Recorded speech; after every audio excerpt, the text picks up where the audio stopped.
Chapter 1209. Hey, are we stealing a car? Sitting in the speeding Bugatti Batmobile, Qi Jian asked Gahan excitedly. Of course, 150,000 yuan can't afford such a cool car. Gahan replied loudly. Then, are we doing something bad? Qi Jian asked again. Of course we're doing something bad. Gahan replied even louder. Then, let's do something even worse. Qi Jian yelled at the top of its lungs. Okay, then, sit tight and fasten your seatbelt. Gahan smiled. After fastening Qi Jian's seatbelt, he stepped on the accelerator, and the Batmobile accelerated to a speed of 100 kilometers per hour in just 5 seconds. Almost flying, Gahan stepped on the accelerator, but soon, the Batmobile lost control and drifted wildly on the road, smashing dozens of trash cans, lamps, and other things on the roadside. Qi Jian was so scared that it screamed. It was not until 10 seconds later that the Batmobile regained its stability. Sorry, I'm used to driving maglev flying cars, so I'm not used to this antique car, Gahan explained to Qi Jian. What maglev flying car? Isn't that a train? Qi Jian muttered, looking ahead, and immediately said to Gahan nervously, Stop, stop, there's a red light in front. What red light? Don't worry about it. Gahan laughed, and the Batmobile went straight through the red light. The cars on both sides were so scared that they quickly braked to avoid this daring car. I ran the red light. I ran the red light. Qi Jian muttered to itself, with a little blush on its face.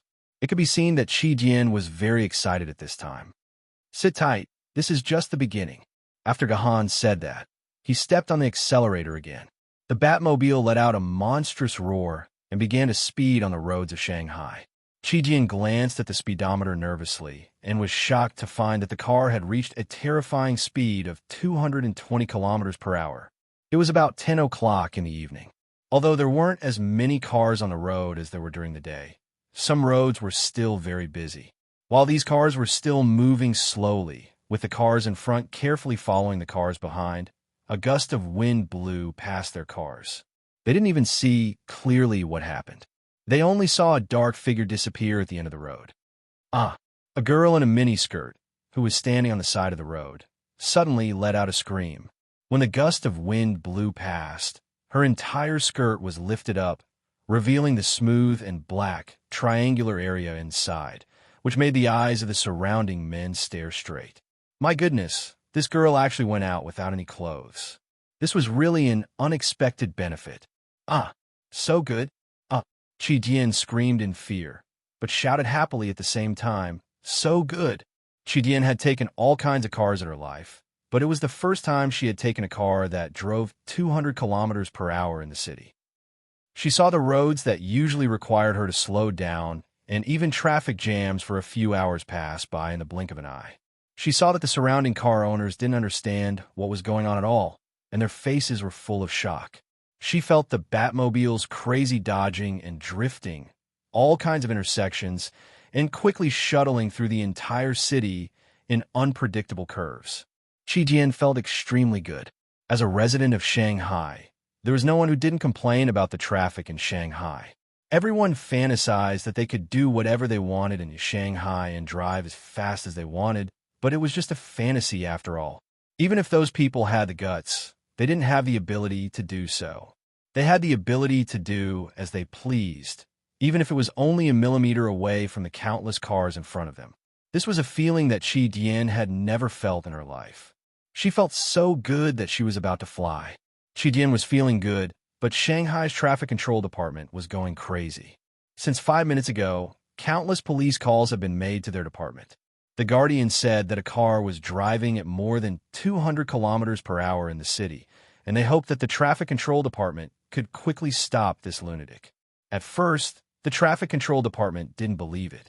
Who the hell had the ability to drive at 200 kilometers per hour in Shanghai? If there really was such a talent, they would immediately send him to the national racing team.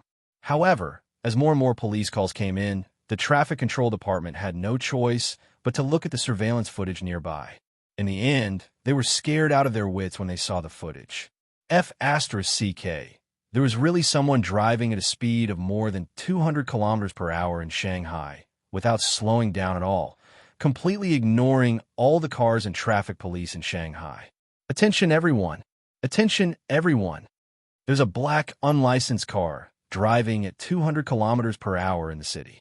Everyone, stop it immediately. Stop it immediately. Shanghai's traffic control department immediately issued an interception order commanding all the traffic police in the office to stop such a daring car. At the same time, they began to order all the roads to be blocked, not allowing any vehicles other than police cars on the road to avoid major traffic accidents. The traffic control department's decision was undoubtedly correct. However, with the order to block the road, Gohan's speed became even more unscrupulous. It was slowly approaching the Batmobile's maximum speed of 300 kilometers per hour.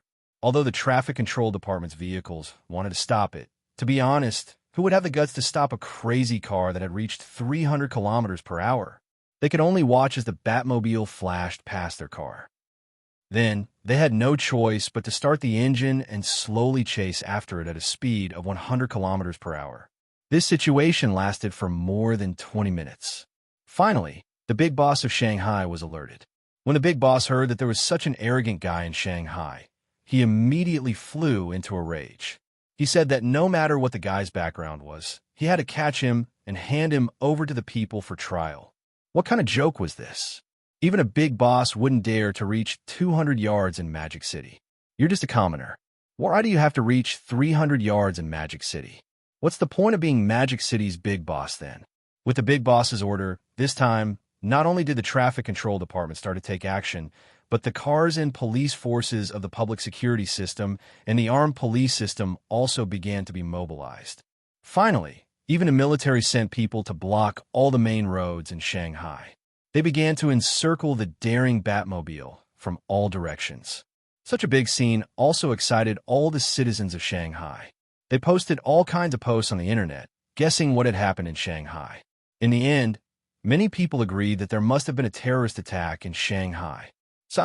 After all, it's not a maglev flying car. It can't fly. Gohan turned left and right on the road, trying to find a way to get out of the encirclement. In the end, he found that the power of the people and the government was really endless. All the roads were completely blocked by the tightly parked police cars. Unless the Batmobile could fly, Gohan would not be able to escape the people's judgment. Chi-Jian, did you feel good? Gohan turned his head and asked Chi-Jian. Yeah. Chi-Jian let out a moan. This was not a moan of fear, but a moan of comfort. Chi-Jian only felt a wave of pleasure attacking its brain, and the brain fed this pleasure to all parts of its body, making its skin red and some parts of its body moist. Come on. Now, I'll let you experience the feeling of shopping in a car. Gohan's head moved closer to Chi-Jian's ear and said in a charming voice, What?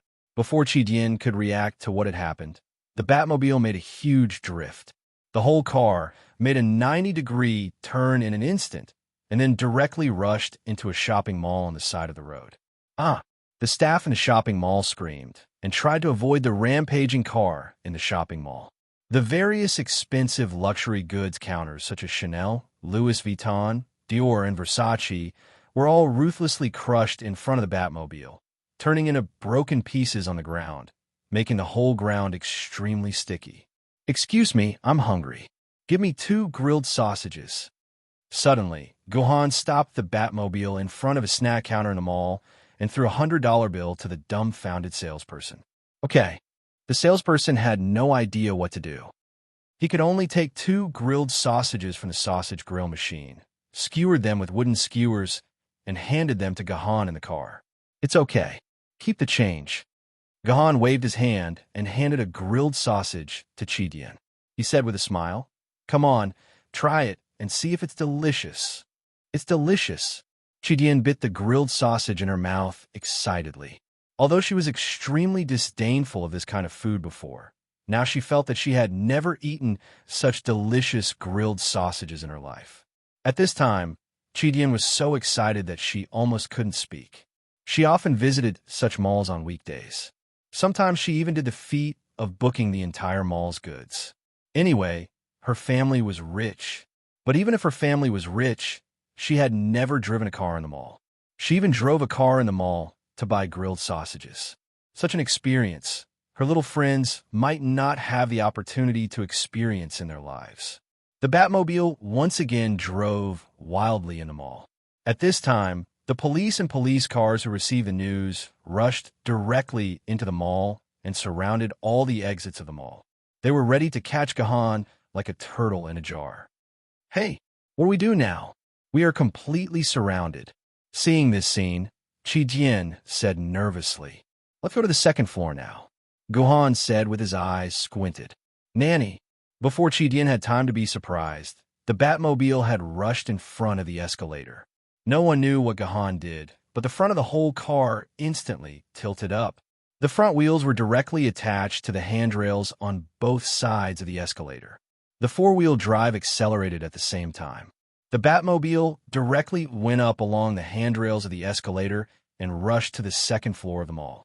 Not only were all the onlookers shocked, but even Chi-Jian in the passenger seat was shocked and speechless. But the second floor was just the beginning. Gahan kept going up along the escalator and finally went directly to the sixth floor of the mall. This was also the highest floor of the mall. If he wanted to go up, he could only go to the office building through the stairs or the elevator. The sixth floor should be enough. Gahan made a turn so that the front of his car was facing the glass wall of the mall. Through this glass wall, he could clearly see the lights outside the wall and the Huangpu River under the light. What are you going to do now? Chi-Jian had a bad feeling in his heart. Don't worry about it. You just unfasten the seatbelt for me now. Gahan replied. What? Chi-Jian was stunned. Are you kidding me? How can I unfasten the seatbelt in a car going at 300 miles per hour? If it weren't for the seatbelt protecting me, I'm afraid I would have flown out of the Batmobile. Does this Gahan want to kill me?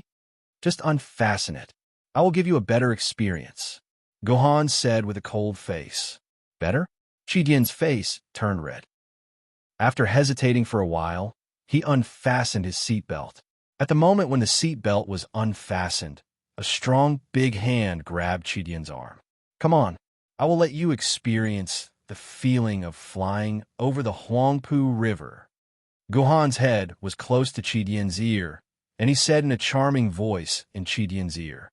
The policemen who ran all the way finally came to the sixth floor of the mall. They were surprised to find that the Batmobile was parked against the wall on the sixth floor. Through the glass window, they could see that the driver was still in the Batmobile and had not left. These policemen were so excited that they wanted to arrest these two damn fellows. It was because of these two fellows that the entire Shanghai was turned upside down, and they were as tired as dogs. This was considered light punishment. They heard that the big boss was furious. Not only did all the main leaders of the Traffic Management Bureau want to retire, but even the year-end bonuses of these ordinary soldiers were going to be deducted by more than half. For these small policemen and traffic policemen who had no power to be corrupted, this was extremely bad news. All of their hearts were filled with anger, and they wanted to drag out the two damn guys and beat them up. Unfortunately, their thoughts were destined to be delusional. The moment they appeared on the sixth floor, the Batmobile once again roared like thunder. Under the watchful eyes of the police, it completed the acceleration from a standstill to 200 kilometers per hour and finally broke through the glass curtain wall of the mall. The Batmobile flew out of the building like a scene that only appeared in a movie. It drew a beautiful curve in the air and finally lost its inertia and fell into the careless Huangpu River. Quick, go and save them. After being stunned for a while, the policemen immediately shouted. Because they were very close to the Batmobile, they could clearly see that the people in the car did not jump out of the car in the mall. In other words, they flew out with the Batmobile. In this case, their lives were definitely in danger. This was an excellent thing about the Chinese police, and that was they knew when to change their position. These poor little policemen immediately put down their identities as pursuers and turned into rescuers. They quickly began to search around the mall for the two drivers. In addition, a large number of rescue boats arrived at the Huangpu River, and divers also dived into the water to see if they could find the two guys who did not care about their lives. It did not matter if they found their bodies or their bodies. Here, this is for you. Gahan grabbed a half-eaten lollipop from the hands of a little girl on the side, brought it in front of Chi-Jian, and said with a smile, I snatched it. Eat it quickly.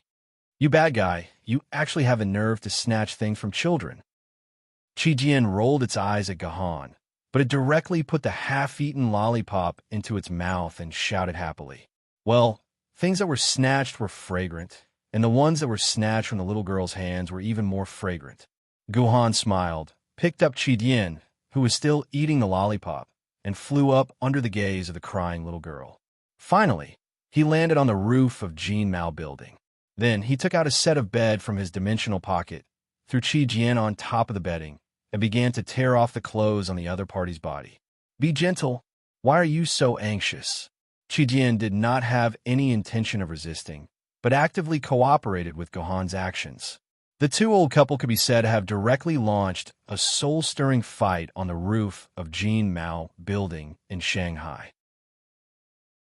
Chapter 12:10. I gave my body to you. You have to take responsibility. After making love, Chi leaned on Guhan's arms and said coquettishly, You are my woman. Of course I will take responsibility. Guhan smiled, then took out a note from his dimensional pocket and said, Good girl, read it again. This sentence again? Chi took the note and found that it was the sentence that Guhan asked her to read this afternoon. But today was different from the past. In the afternoon, Chi read it with resentment, but now she was shy. What, don't you miss it? Seeing the slight hesitation on Chi-Chi's face, Gohan immediately pretended to threaten. If you don't read it, then I won't marry you. You don't want to marry me anyway. Read it. I'll read it. Which ear did you hear me say, I won't read it? Chi rolled her eyes at Gohan, shyly read the words on the note.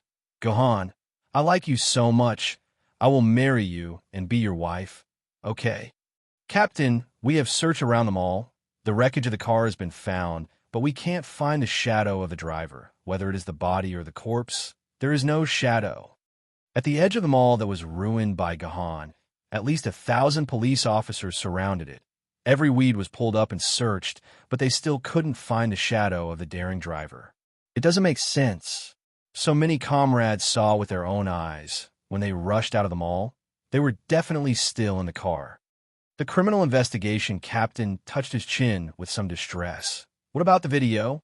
What about the surveillance video around the mall? Did you find any clues? Captain, the surveillance video in this mall is almost all internal. Who would point the camera at Huangpu River? But through these cameras, we can be sure that they did not get out of the car from beginning to end in the mall.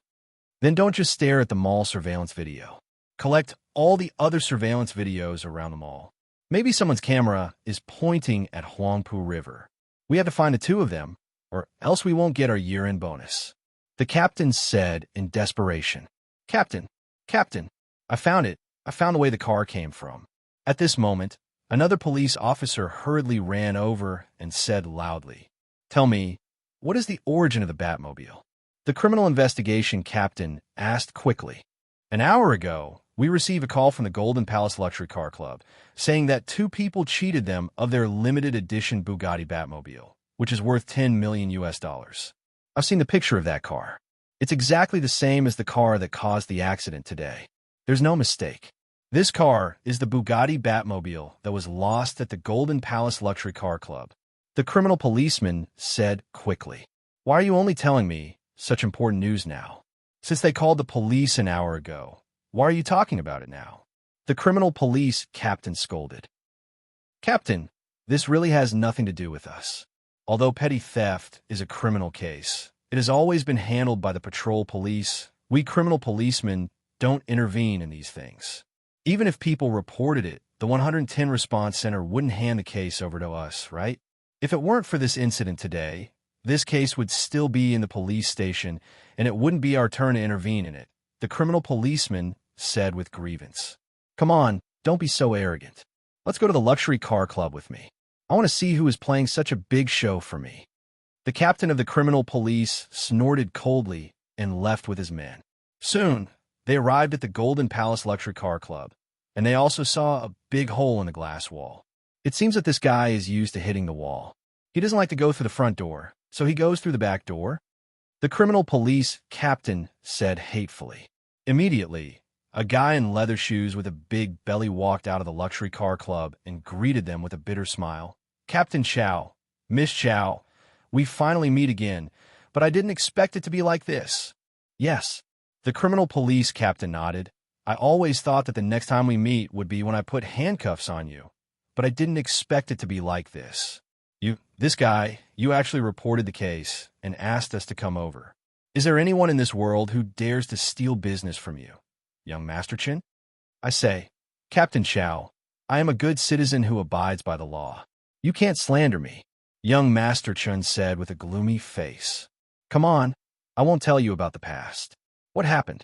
Tell me in detail. Captain Chow waved his hand. It's like this. Young Master Chun immediately told him what happened in his luxury car club. Captain Chow immediately asked to check the surveillance video of the luxury car club and saw Guhan and Chidian. Come take a look. Don't they look like the two people in the surveillance video? Captain Chow pointed at the image of Gahan and Chidian in the surveillance video and asked, Yes, very similar. Although I'm not sure, it should be those two people. The criminal investigation team members around Captain Chow said, Can these two people be distinguished by their appearance? Captain Chow asked again. This is a little difficult. Both of them were wearing sunglasses, so it's difficult to distinguish their true appearance. Moreover, there are so many people in Shanghai. I'm afraid it's still very difficult to find them through this video. The criminal investigation team members around him replied, But the video here is much clearer than the video in the mall. This is a very important clue. I want to study this video carefully here. Captain Chow nodded and pointed to several criminal investigation team members around him. The few of you go out with young Master Chun and interrogate every salesperson in the store who was present at the time. See if you can get any clues from their mouths. Yes. Seeing that the criminal investigation team members and young Master Chun went out, Captain Chow immediately took out a USB from his pocket and plugged it into the computer. At the same time, he clicked on the surveillance video folder and began to copy a large number of surveillance videos directly into his USB. Chun, I haven't been able to find any evidence against you. I didn't expect the opportunity to come to me. If I don't take your surveillance video, how can I be worthy of the effort I've spent on you for more than half a year? Captain Chow's beautiful face showed a somewhat sinister smile. This young Master Chun never thought that his Batmobile would be stolen, and he would take the initiative to give his evidence to the police. About 10 minutes later, Captain Chow found someone walking towards the office through the surveillance. He immediately pulled out the USB, cautiously. At the same time, young Master Chun and a criminal police officer walked in. Captain, this young Master Chun said, he has important information to tell you. The criminal police officer said, What information? It's like this. The video just now has been spinning in my head. I always feel that I've seen the woman wearing sunglasses somewhere before. Young Master Chun frowned and said while thinking hard, Oh, where have you seen her before? Tell me in detail. Captain Chow said quickly. It's like this.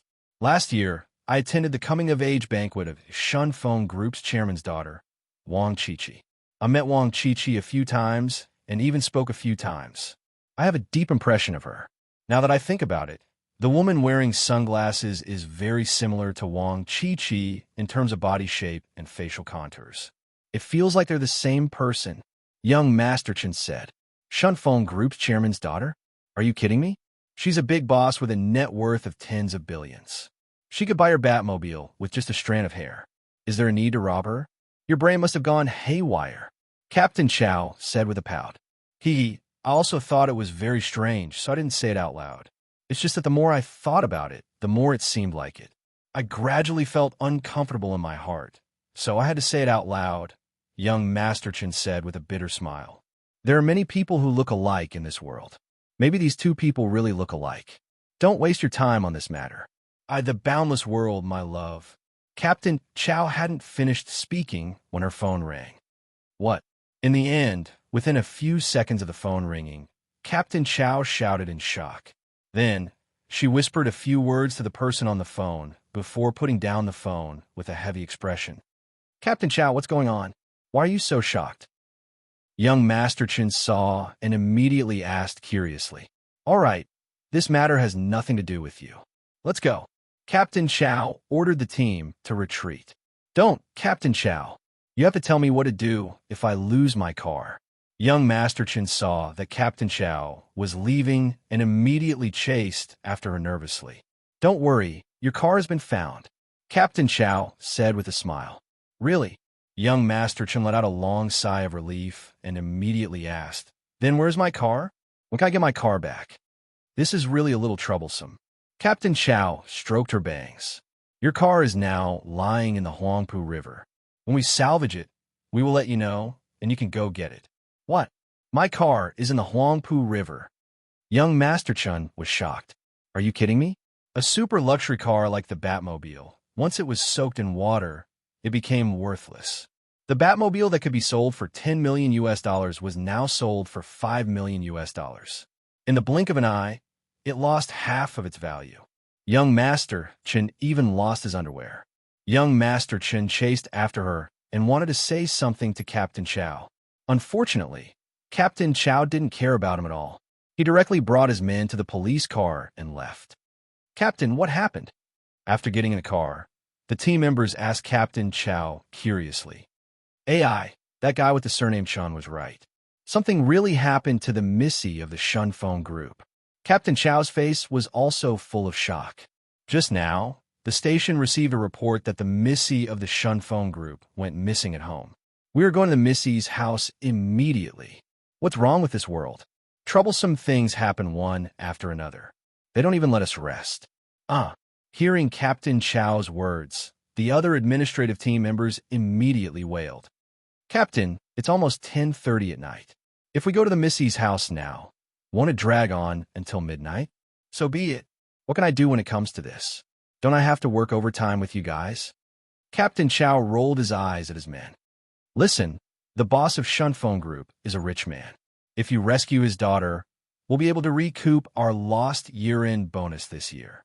Understood? Yes. Hearing Captain Chow's words, all the team members were immediately motivated. They howled like a pack of wolves. Just like what Captain Chow said when they came out of the starting point house, it was almost 1 a.m. Captain Chow and his men stayed at the starting point's house for nearly 2 hours, investigating inside and out. Unfortunately, they didn't find any useful clues. They could only determine that the suspect should have sneaked into the starting point's house through the window and then kidnapped Wang Qiyuan through the window and left. But the strange thing was that Wang Qiyuan's house was located in the community with the best security conditions in the entire Shanghai. There were teams of security guards patrolling the community at all times, and there were surveillance cameras everywhere in the community. However, neither the security guards nor the surveillance cameras found any trace of the suspect or Wang Qiyuan. It was as if the two of them had flown away from the sky. There was also the window of Wang Qiyuan's house. As the richest family in Shanghai, her windows were naturally extraordinary. It was said that the bulletproof glass was exactly the same as the glass in the private car of the U.S. president. Also, the window was locked with a smart lock. Any attempt to open the window from the outside would cause the window to alarm. At the same time, the entire window would be completely locked. Unless one fired an RPG, they wouldn't be able to open the window. However, such a well-protected smart window was easily cracked by the suspect and directly kidnapped Wang Qiyuan from the room. Wang Qiyuan's parents downstairs didn't react at all. If it wasn't for Wang Qiyuan's mother seeing that Wang Qiyuan didn't come out to take a shower after a long time, she felt strange and forced herself into the room. Otherwise, she wouldn't have discovered that Wang Qiyuan had disappeared. By the way, Wang Qiyuan's father, Wang Jia, provided Captain Chow with a clue. That was, Wang Qiyuan was in a bad mood when he returned home this afternoon. It was as if he was bullied by someone, so he locked himself in the room abnormally. Captain Chow instinctively felt that this was a very important clue. She felt that the person who made Wang Qiyuan angry this afternoon was very likely to be the person who kidnapped Wang Qiyuan tonight. The robbery and car racing were also done by this person. Wang Qiyuan should have been coerced and controlled by the man, so he actively cooperated with the man's behavior when he stole the car. Thinking of this, Captain Chow's blood began to boil. This was a 3-linked major case, and each case was a major case that shocked the entire Shanghai, especially the car racing case, which made the big boss furious. If she could solve this case, she would have a good chance of becoming the director of the Municipal Public Security Bureau. She might also become the first female director of the Public Security Bureau in the history of Shanghai.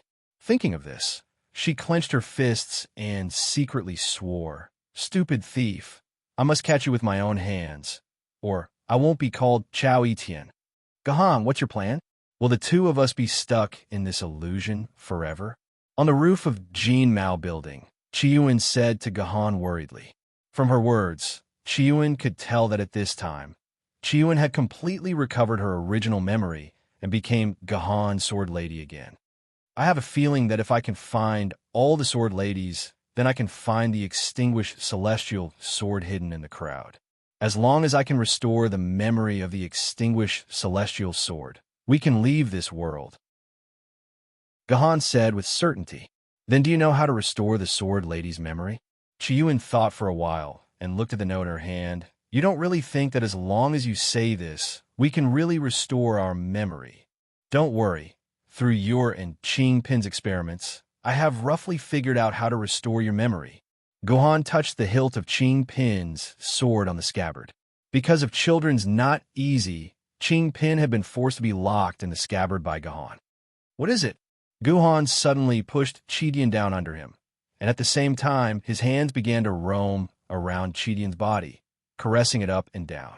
Very quickly, Chidian began to pan again. "Before I let you read the words on this note," because his mouth was stuck on Chiyuan's soft flesh, Gohan's voice sounded a little humming. "I have to make you fall in love with me first. So, you have to attack Deyu, Juzi, Shishui, Etienne, and the others one by one." A look of shame and anger appeared on Chidian's face as she kicked Gohan's stomach and said in a very unhappy tone, "You heartless person, get down for me. This old lady won't let you have a good time today."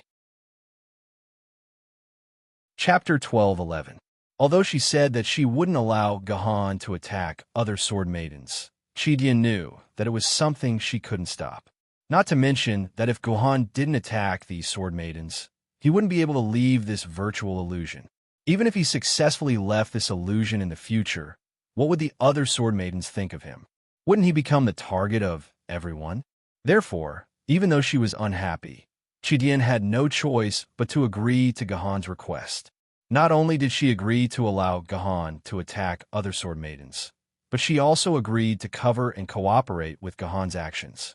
"Captain Chow, we found a few students from Shanghai University who witnessed what happened yesterday. They said that they saw a young magician harassing Miss Wang Chidian yesterday afternoon.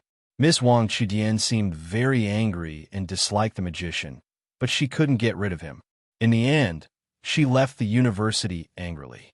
I guess she locked herself in her room when she went home because of this magician." Early the next morning, Chao Etienne brought his elite subordinates to the University of Monster Science and Technology for an investigation. After the investigation, the criminal police officers began to report their findings. "Magician? What does magician have to do with this?" Chao Etienne asked in surprise. "It's like this. I heard that he's a magician who can open bottle caps from afar and absorb water from a dragon." The police officer hurriedly described in detail the little tricks that Guhan had performed with his sword chi yesterday. Of course, in the eyes of the other students, such tricks could only be explained as magic. Otherwise, they would not be able to explain what had happened yesterday. "According to what you said, he's quite a capable close-range magician," Chao Etienne said after listening to his subordinate's report. "That's right. He should be a close-range magician, and an extremely skilled one at that. Otherwise, even with special equipment prepared in advance, it would be difficult to perform such a magical performance." According to the students, they were very close to the magician, but they didn't notice any flaws. "It's simply amazing," the criminal police replied.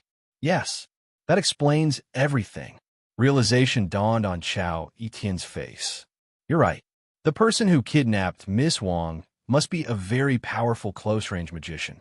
This kind of person usually has a pair of extremely agile hands and an even smarter brain.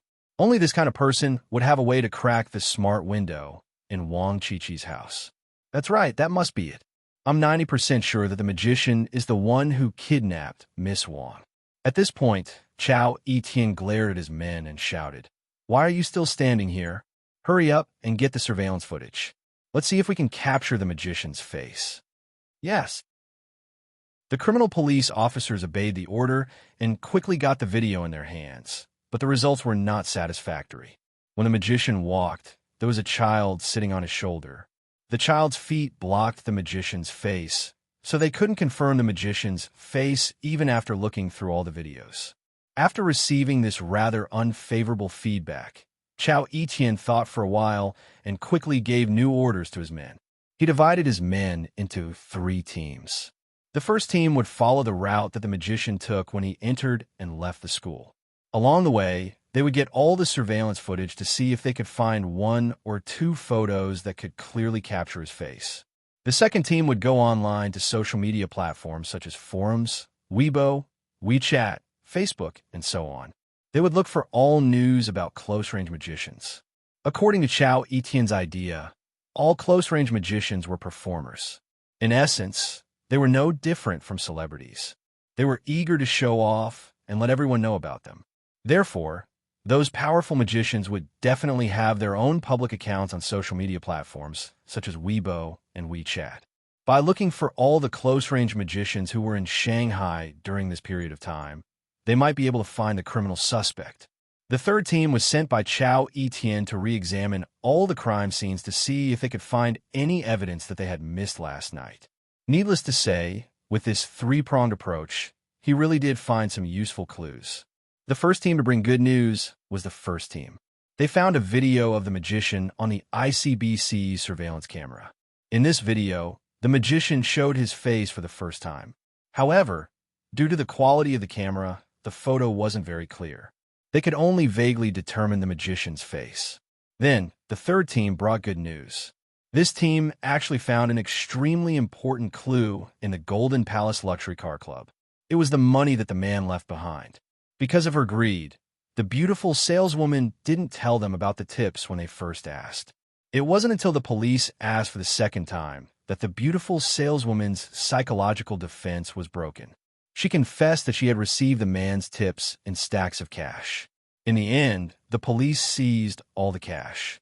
After examining the fingerprints on the cash, they found a few fingerprints that didn't belong to the beautiful saleswoman. However, the fingerprints were very clear. It was the criminal suspect's fingerprints. Of course, they couldn't be sure that they were the criminal suspect's fingerprints. This was because money was something that people passed by and had been touched by countless hands. The fingerprints on it were very complicated.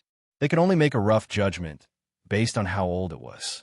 It couldn't be said to be conclusive evidence. The second team was the slowest to get the news.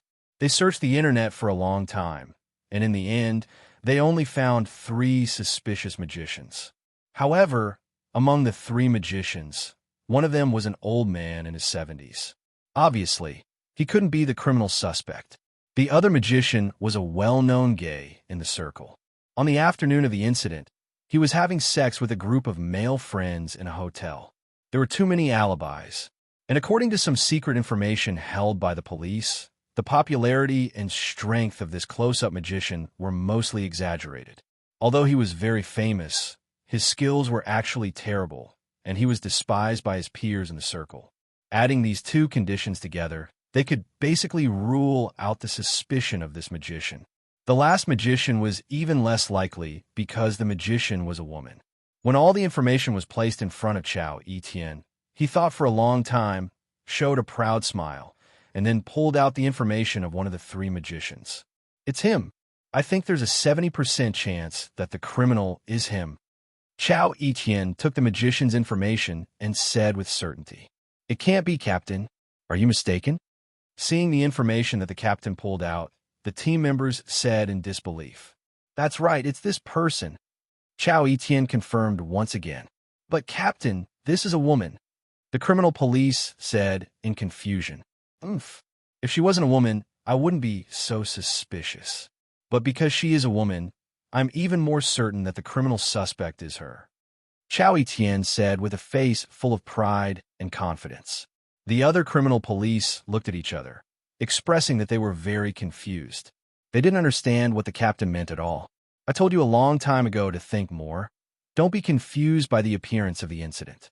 Could it be that those students told you that the magician was a man, and today the salesperson told you that the person who bought the car was a man? Then the criminal suspect is really a man? Chao Etienne said loudly. Yes. What's the problem? Could it be that those students and salesperson are lying to us? The criminal police muttered to themselves. Hey, I really have to give it to you guys. How'd I end up with you clowns? Chao Etienne looked at his subordinates as if they were retarded. Those students and salesperson, of course, wouldn't lie to us. In their eyes, the criminal is indeed a man. But don't forget, the criminal that we have locked onto this time is a close-range magician.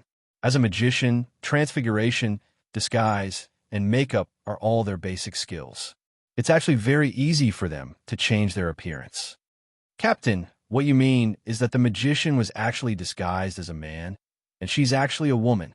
Chao Etienne's subordinates finally understood. That's right. Seeing that his subordinates had understood, Chao Etienne finally let out a sigh of relief. This is the brilliance of the criminal suspect, and it's also the criminal's trick.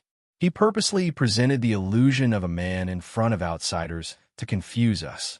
He wanted us to keep thinking about the identity of a man, so naturally we wouldn't suspect a woman. She could then hide in the dark and watch us make a fool of ourselves. That's right. That's right. That's right. That's it. Oh my God. Captain, you're really a genius. We didn't even think of this. Hearing Chao Etienne's words, her subordinates all expressed their admiration and then began to praise Chao Etienne's wisdom and wisdom. If it were them, they would spend their entire lives thinking about the identity of a man. Only the great and intelligent Captain Chao could see the truth of the matter. He could be said to be the #1 criminal police officer in Shanghai. Chao Etienne nodded happily, then waved his hand. Let's not delay any longer. Miss Wang is in the woman's hands, and her life is in danger at any moment. I've already reported to the chief, and he said that Miss Wang's safety is the most important. Don't be too strict with evidence or search warrants. You can act first and report later. You can act first and then collect the marriage certificate. So, we need to control that woman immediately and rescue Miss Wang. Yes. The criminal police responded in unison. A few minutes later, more than a dozen police cars drove out of the police station and headed for Jean Mao Hotel in a grand procession. Who is it? He Shui stretched and put on a bathrobe. After a series of knocks on the door, she lazily got up from the big bed and asked the door, "What's going on? It's so early in the morning." "I'm sorry, Missy. Your room service is here. Please open the door." A somewhat sweet female voice came through the door. "What the hell? I remember I ordered room service. Why does it sound like the plot of a movie? Are you the police who want to arrest me?" When He Shui heard the words, room service, she instinctively thought of the plot of a movie or TV series and could not help but complain. However, He Shui did not have much doubt in her heart, so she still opened the door obediently. As soon as the door opened, a woman rushed in and pressed He Shui down on the bed. Then, more than 10 police officers with loaded guns filed in, pointing their black muzzles at He Shui's head at the same time.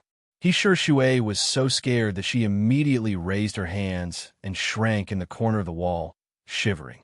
As she walked, she muttered, "It's really room service in the movie. I'm a magician, not a membrane magician." He Shui, you've got guts. You've committed such a big case, and you still dare to stay in the hotel. I, Chao Etienne, admire your guts. If you hadn't met me, you'd probably still be thinking that the police are all useless. Chao Etienne said with a smile, seeing a few of his subordinates handcuff He Shui's hands, and at the same time, 3 or 4 people firmly pressed her shoulders, making sure that she could not escape. Chao Etienne said proudly. These words seemed to be praising He Shui, but in fact, they were all praising himself. "What did you say? I don't understand at all. I'm innocent. I want to see my lawyer. You have no right to treat me like this." He Shui struggled to say, "Lawyer, it's useless even if you call the Heavenly Master here. Your case has already been exposed. We have sufficient evidence to prove that you were the one who kidnapped Miss Wang last night, robbed the Golden Palace Luxury Car Club, and caused havoc in the entire Shanghai. You better hand in your papers now, so that we don't have to waste time interrogating you. Chao Etian scolded. What kidnapping, what robbery, what havoc in Shanghai? How can you slander me like this? I just arrived in this city yesterday afternoon, and I didn't even have time to play. I stayed in the hotel the whole time. How could I do such a thing? He Shui refuted. Yes, you entered the hotel at 12:30 p.m., and indeed, no one saw you come out of the room. You really look innocent. Chao Etian sneered. But don't forget, no one saw you stay in the room the whole time. I have 1,000 ways to sneak out of the room and commit such a heinous crime without alerting other people and cameras, let alone a magician like you. You're slandering me. How did I offend you? Why are you framing me like this? He Shui screamed loudly. Her scream seemed innocent, but it also sounded like she had a guilty conscience. Report, the entire room has been checked, and there's no trace of Miss Wang. There's also no trace of a second person living here. At this time, the criminal police in charge of searching the room came over and reported to Chao Etian. That's not surprising. It's too troublesome to bring someone's money back to the hotel, and it's too unsafe. I guess she must have hidden Miss Wang somewhere else. Maybe she's in an abandoned factory. After saying that, Chao Etian turned around and looked at He Shui, who was in front of him. I'll give you a chance. You tell me honestly where Miss Wang is, and I'll consider it as you turning yourself in. Otherwise, with the crimes you've committed, I promise you'll be in jail forever. I really didn't. Of course, He Shui couldn't admit to such an unfounded thing. Chao Etian interrogated her for a long time, but He Shui insisted that she was innocent. Chao Etian had no choice but to take her to the police station first. Just as he was about to conduct a surprise interrogation, a phone call suddenly appeared on Chao Etian's phone. What? Hearing what was said on the phone, Chao Etian shouted in surprise, and his eyeballs almost fell out. Chapter 12:12. What? You said Wang Chi is already home? Did you get home safely? Chao Etian hung up the phone in a daze. A shocking piece of news came from the other end of the phone. Wang Chi, who had been missing for a day and night, had actually returned home. F***CK, did I really make a mistake?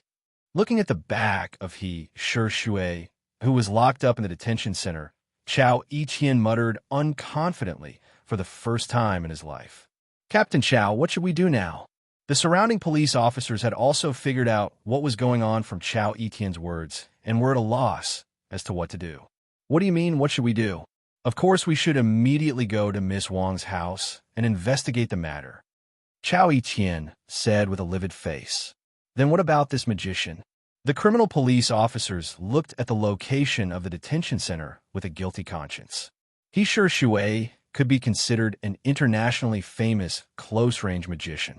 If the news of such a mistaken arrest and misjudgment were spread, their entire police station would probably have to face a lawsuit. They hadn't even digested the blame from yesterday, and today, another one was going to hit them on the head. What do you mean, what should we do? Of course, we should continue to lock her up. Although Chao Etian was also very worried, he still forced himself to calm down and said, even if Miss Wang is back, it doesn't mean that this magician is innocent. Maybe Miss Wang escaped from the place she was locked up?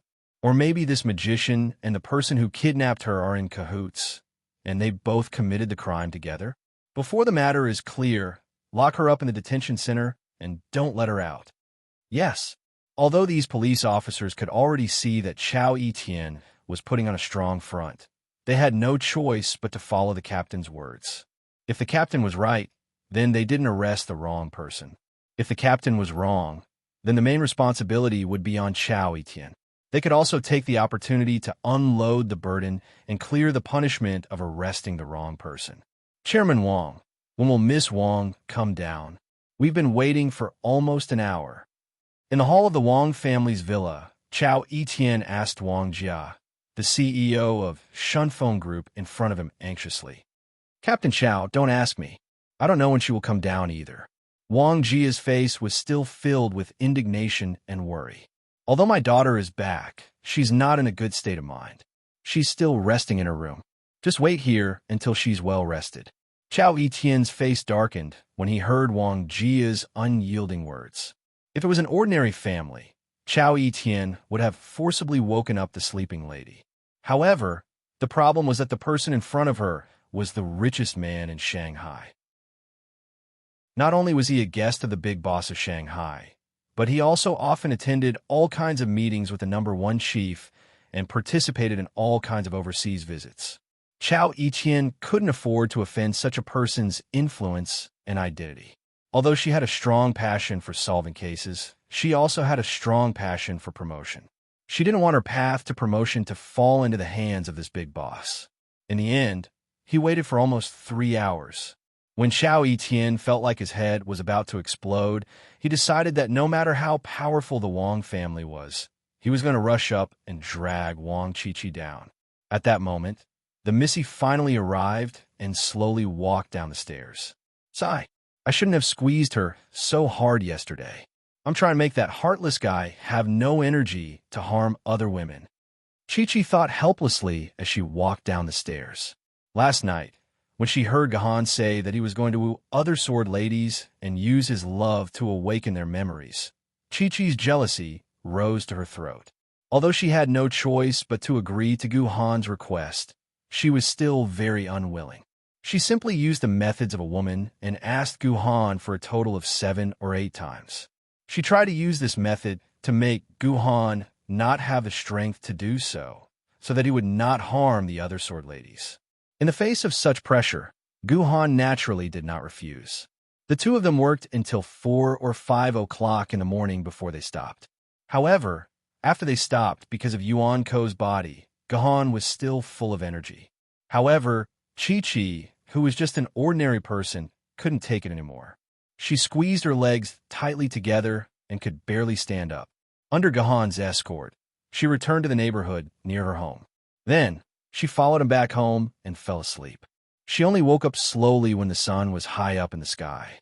I heard from my dad that the people from the Public Security Bureau are here. This is a bit troublesome. Gu Han only cared about King me last night, but he didn't tell me how to deal with the police. What should I say when the police ask me questions? Qijian was troubled. However, when she walked down the stairs and looked up to see who the police officer sitting on the sofa was, she was so shocked that her mouth almost fell open. Etienne, she's actually a police officer. After spending so much time with the other sword ladies, Qiqi naturally recognized that the female police officer sitting on the sofa was Gu Han's sword lady, Etienne's sword. She was shocked. She never thought that she would meet the third sword lady in this way. I thought Etienne was either a gambler or a drunkard. I didn't expect her to be a police officer. Qiqi thought it was funny when she thought about this.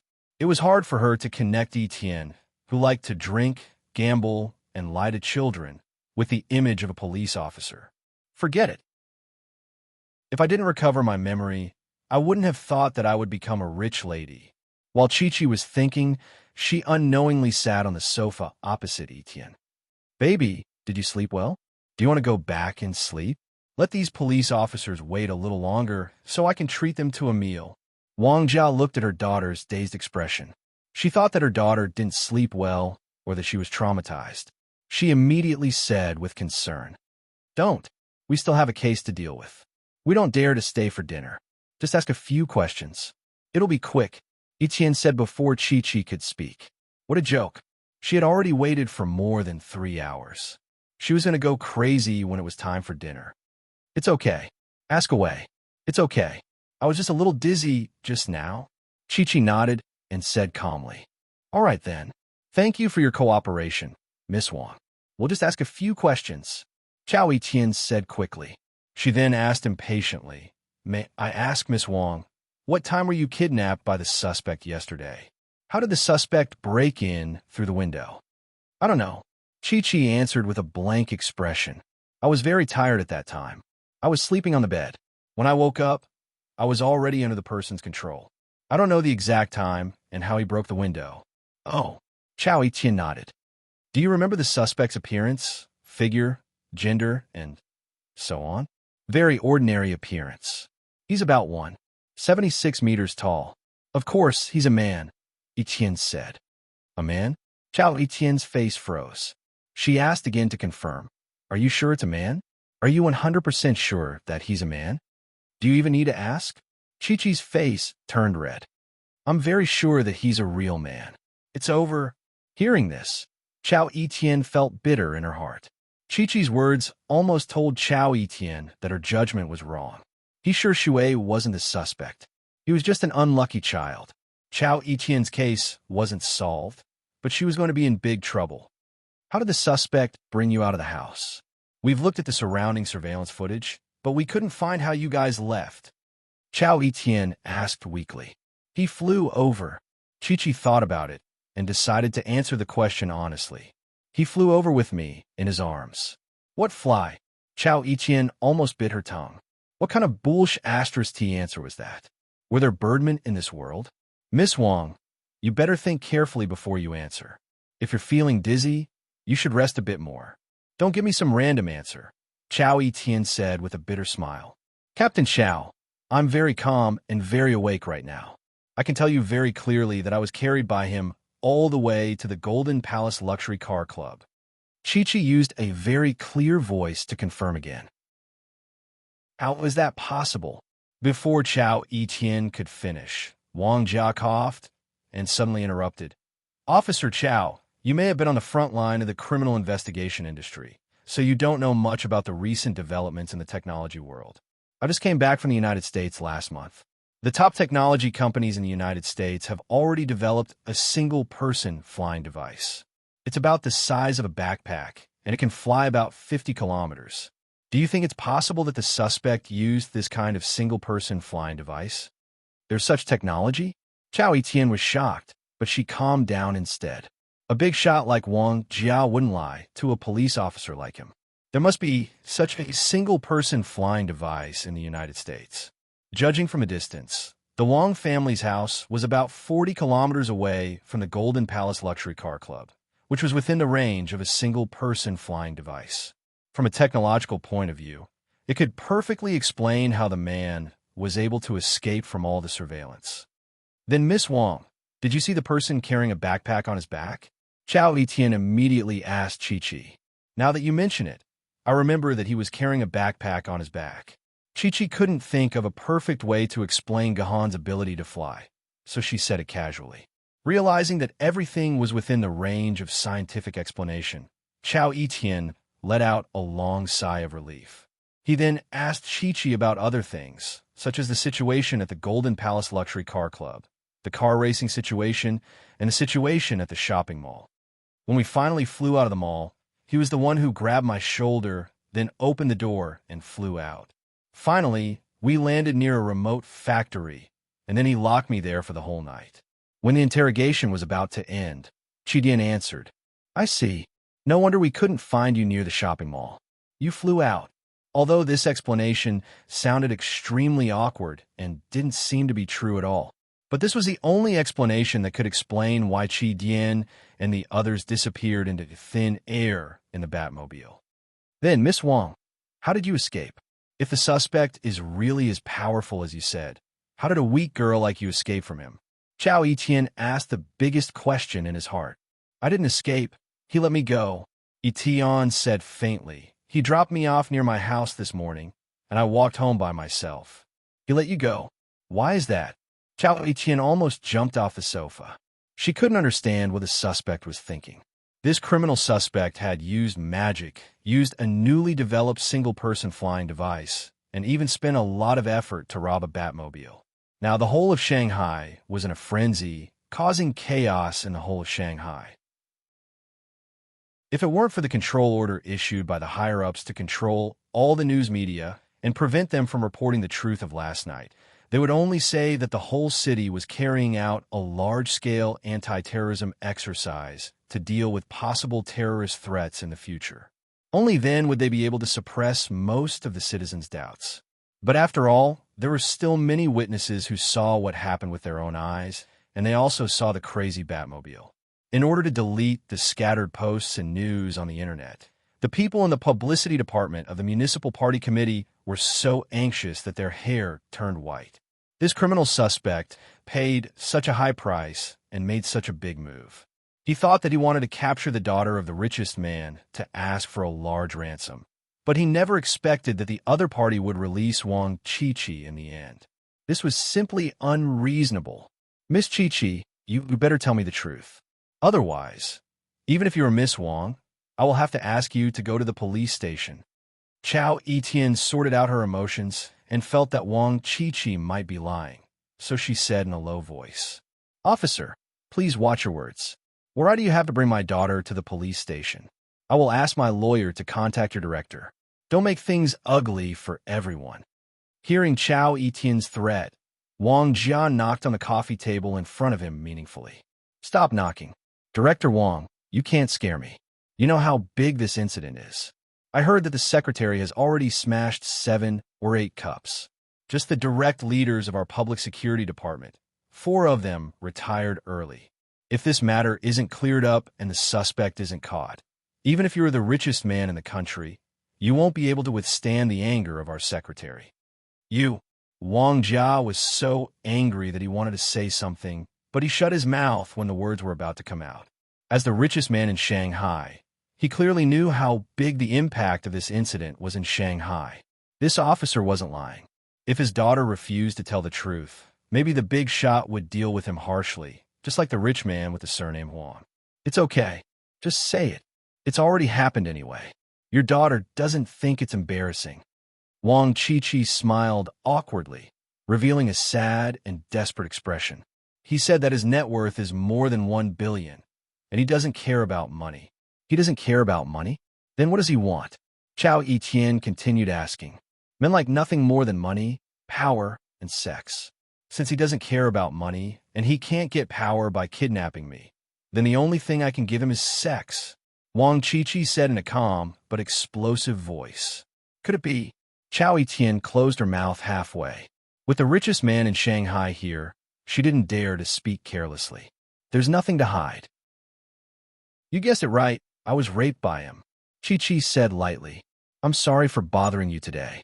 I'm very sorry. The questioning finally ended. Chao Etian, who looked embarrassed, said goodbye under Wang Jia's angry gaze. As he packed his things and prepared to leave, he muttered to himself in distress. This is big trouble. How am I going to explain this to He Shui? Wang Qiqi's eyes lit up when he heard that. He hurriedly called out to Chao Etian, Officer Chao, I think you said a name just now. Can you repeat it for me? Oh, I said He Shui. Is there a problem with this name? Chao Etian raised her head and asked in surprise. That's right, I remember now. When a man was F***ing me, I sneakily looked at his phone and found that there was a photo of a woman on the screen. Later, I clicked on his contact list and wanted to call my father's phone to call the police. In the end, I found that the name of an accepted call was He Shui. What? Chao Etian was so excited that she jumped up. Without a word, she took out her phone and showed Wang Qiqi a photo. Miss Wang, take a look. Is this the same person in these 2 photos? That's right. This photo is exactly the same as the one on the man's phone. This is the same person, Wang Qiqi said with certainty. Chapter 12:13. The ancients like to talk about twists and turns. At first, Chao Etian didn't know what it meant, but now she understood. It turned out that this was the meaning of twists and turns. Unexpectedly, in the end, He Shui was really the accomplice of the criminal suspect. With Wang Qiqi's confession, Chao Etian finally breathed a sigh of relief. This time, she didn't have to worry about being the scapegoat. Thank you, Miss Wang. I'm going to interrogate the criminal now. After Chao Etian finished speaking, she immediately prepared to leave Wang Qiqi's house and go to the Public Security Bureau to interrogate He Shui. Goodbye, Captain Chao. I'm also tired. I'll go up and sleep for a while. Wang Qiqi nodded and went upstairs to her room. Wang Qiqi returned to her room with a tired face, but as soon as the door was closed, Wang Qiqi regained her vitality. She took out her mobile phone and couldn't wait to make a call. Hello, what's the matter? Is there a problem?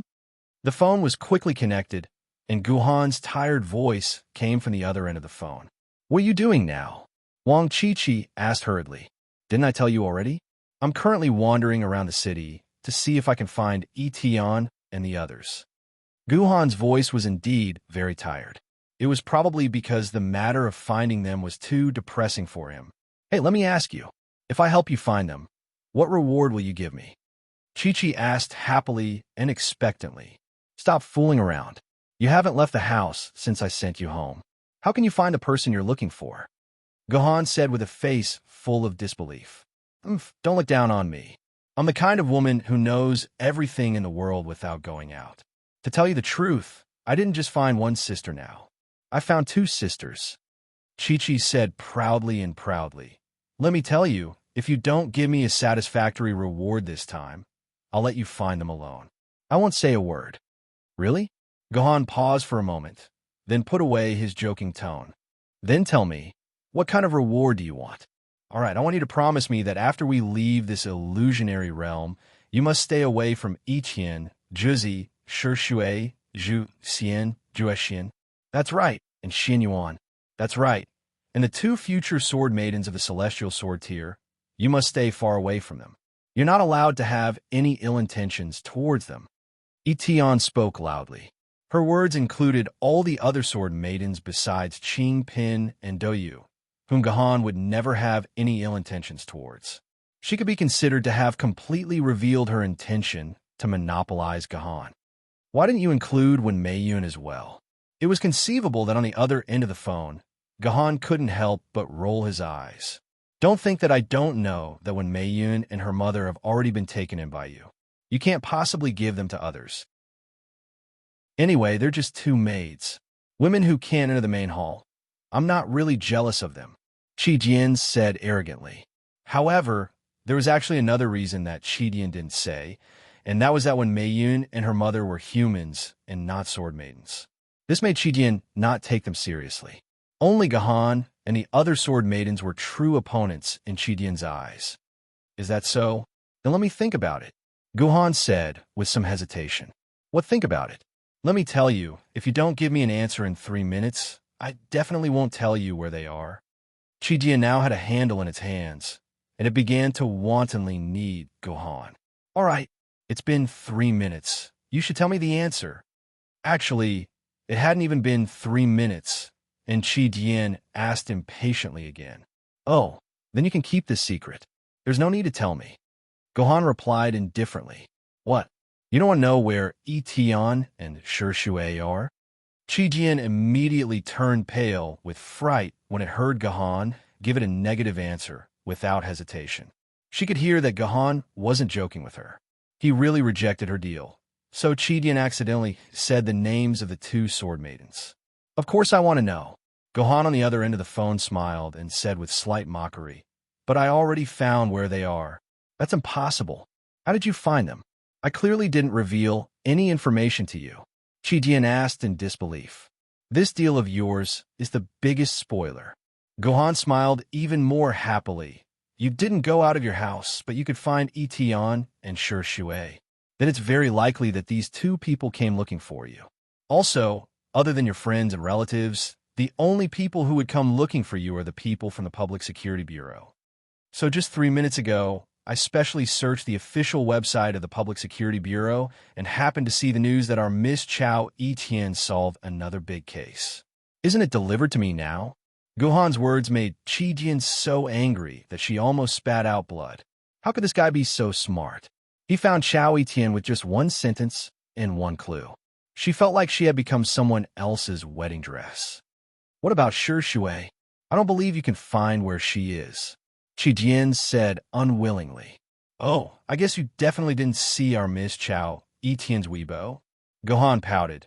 I just took a look at Chao Etian's Weibo and found that she just followed a new friend. This friend's magic is called passing fleeting time. I followed the link and found all of them. According to Shishui's Weibo, she just arrived in Shanghai yesterday afternoon and even took a picture of the city's background. It's the Jinmao building where we were together this morning. Do you think I still need to find it? Okay, you're smart. You're amazing. I give up. Hurry up and go to Jinmao building to find Shishui. Etion said weakly like a deflated tire, but there was still some joy in his heart. No matter how smart this Gahan was, he would still misjudge some things. This Shui was not at Jean Mao building at all. She was caught by Chao Etienne and brought to the Public Security Bureau. If Gahan went directly to Jean Mao building, he would definitely find nothing. At that time, he could mock this self-righteous guy. Who said I was going to Jean Mao building? Shui is not there. Gahan's words instantly penetrated Qi Dian's heart. If Shui is not at Jean Mao building, then where could she be? Qi Dian pretended to be natural and asked. Of course, she was locked up by our Etienne. Gahan continued in an orderly manner. I just looked through all the Weibo of Etienne's friends and found that a Weibo profile picture of a Weibo wearing a police cap uploaded a photo. The location happened to be Jean Mao building, and there was a police car in the back of the photo. Moreover, many of Etienne's police friends also followed Shui's Weibo at the same time as Etienne. So I guess that Etienne must have arrested our poor Shui as the murderer for some extremely stupid reason. Otherwise, you wouldn't know about Shui when you saw Etienne. So I guess this Shui might have become my scapegoat and suffered for me. But this is also Etienne's character. She seems to be a little smart, but in fact, she is stupid and adorable. No matter which world she goes to, she has never changed. It's really interesting. Speaking of this, Gahan suddenly laughed out loud. You. Qi Jian stuttered for a long time, but couldn't say a word. She was completely conquered by Gahan's amazing imagination and associative analysis ability. In the end, she could only hang up the phone angrily and give up this failed deal. This Etienne really knows how to make trouble. Gahan hung up the phone and thought helplessly. Although he already knew where Etienne and Shui were, attacking Etienne and Shui made Gahan feel that it was a little troublesome. After all, Gahan's ability to analyze problems might be enough, but his ability to pick up girls needed to be improved. The reason why he was able to get a good impression from Qing Pin and Qi Dian and clear these two quests was because Gahan was very familiar with Qing Pin and Qi Dian. Their relationship value was already full, so it was naturally very easy for him to clear these two quests. However, Etienne and Shui were different. Although Etienne had followed Gahan before Qi Dian and could be considered as Gahan's second sword lady, Etienne had always maintained a distant attitude towards Gahan. Although something indescribable had happened between the two of them at some point in time, it came to an abrupt end very quickly and didn't really touch the bottom line. Since then, Etienne had been hiding from Gahan, going out to drink, sing, and gamble every day. Gahan's understanding of Etienne was actually very shallow, so he couldn't come up with an idea on how to attack Etienne in such a short time. As for Shui, it was even more troublesome. Shui's previous identity was Reina Takasaka, and her relationship with Gahan was extremely complicated. Even Gahan didn't know whether Reina Takasaka loved or hated him. Ever since Reina Takasaka became Gahan's sword lady, the time they spent together didn't exceed 12 hours. She would always try to avoid Gahan as much as possible. She would either stay in her room and not come out, or hide in her scabbard for a long time. She didn't have any emotional communication with Gahan.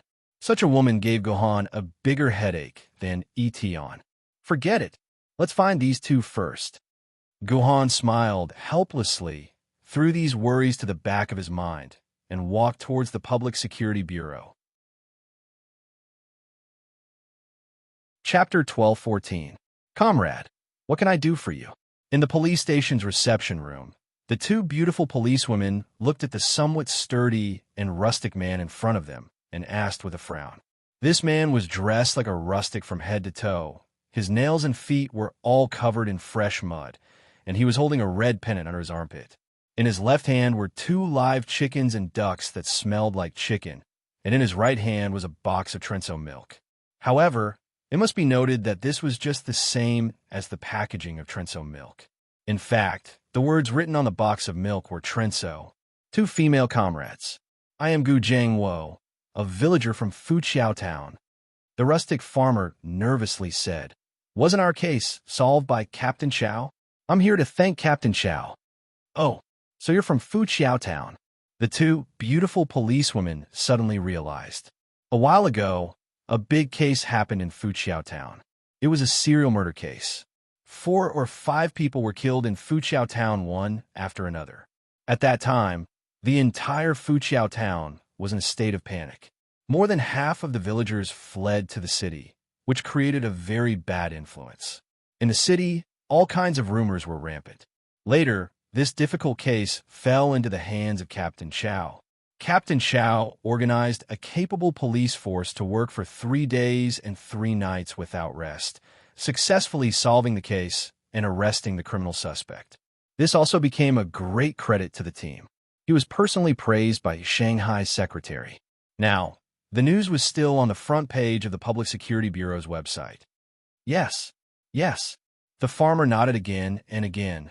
The Dead Man Street is right next to my house. I couldn't even sleep for a few days.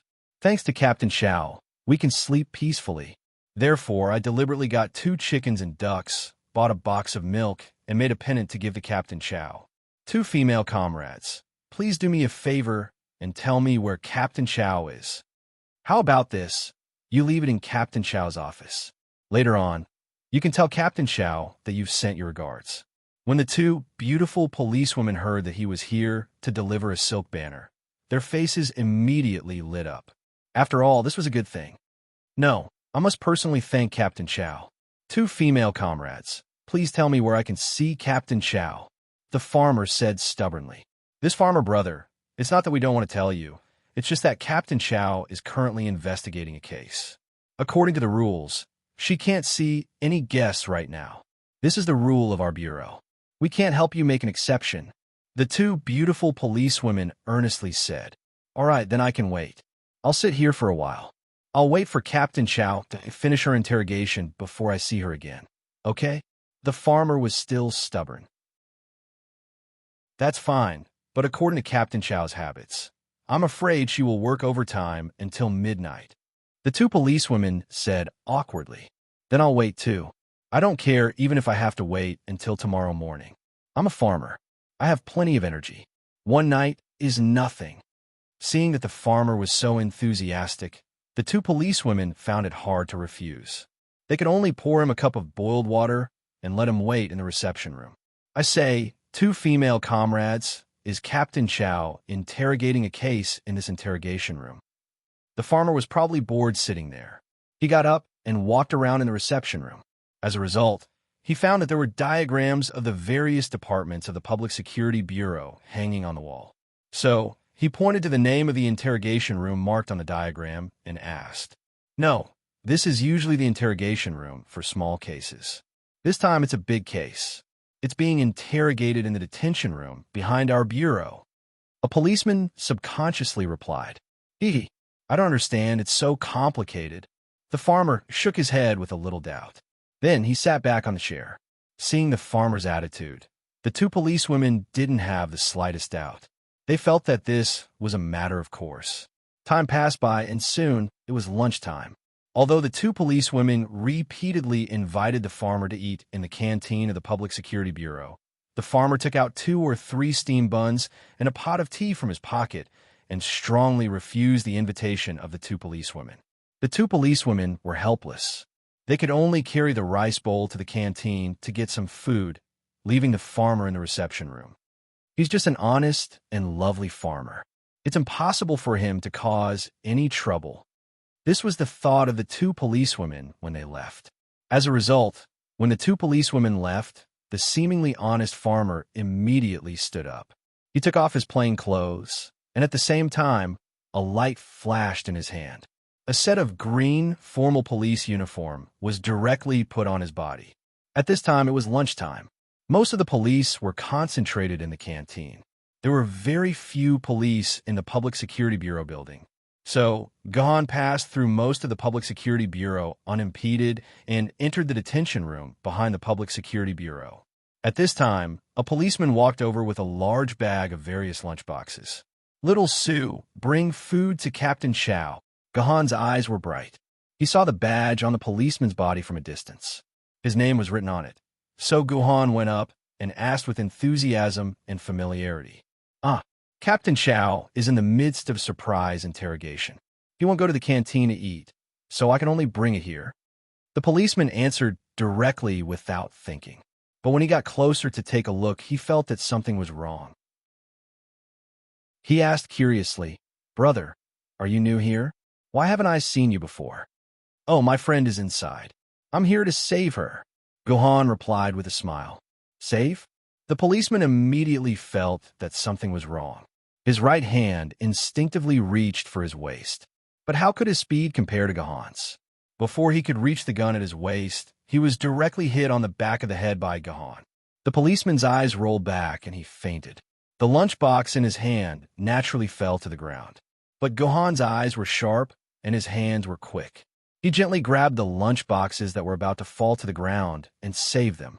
Then, he conveniently put the policeman's gun on his waist. Carrying a large bag of lunchboxes, Gohan swaggered to the detention room. The policeman standing guard in the detention room saw Gohan, who was wearing a police uniform and a police hat, walking over with a large bag of lunchboxes. They didn't suspect anything at all. They didn't even bother to look at his face and just let him pass.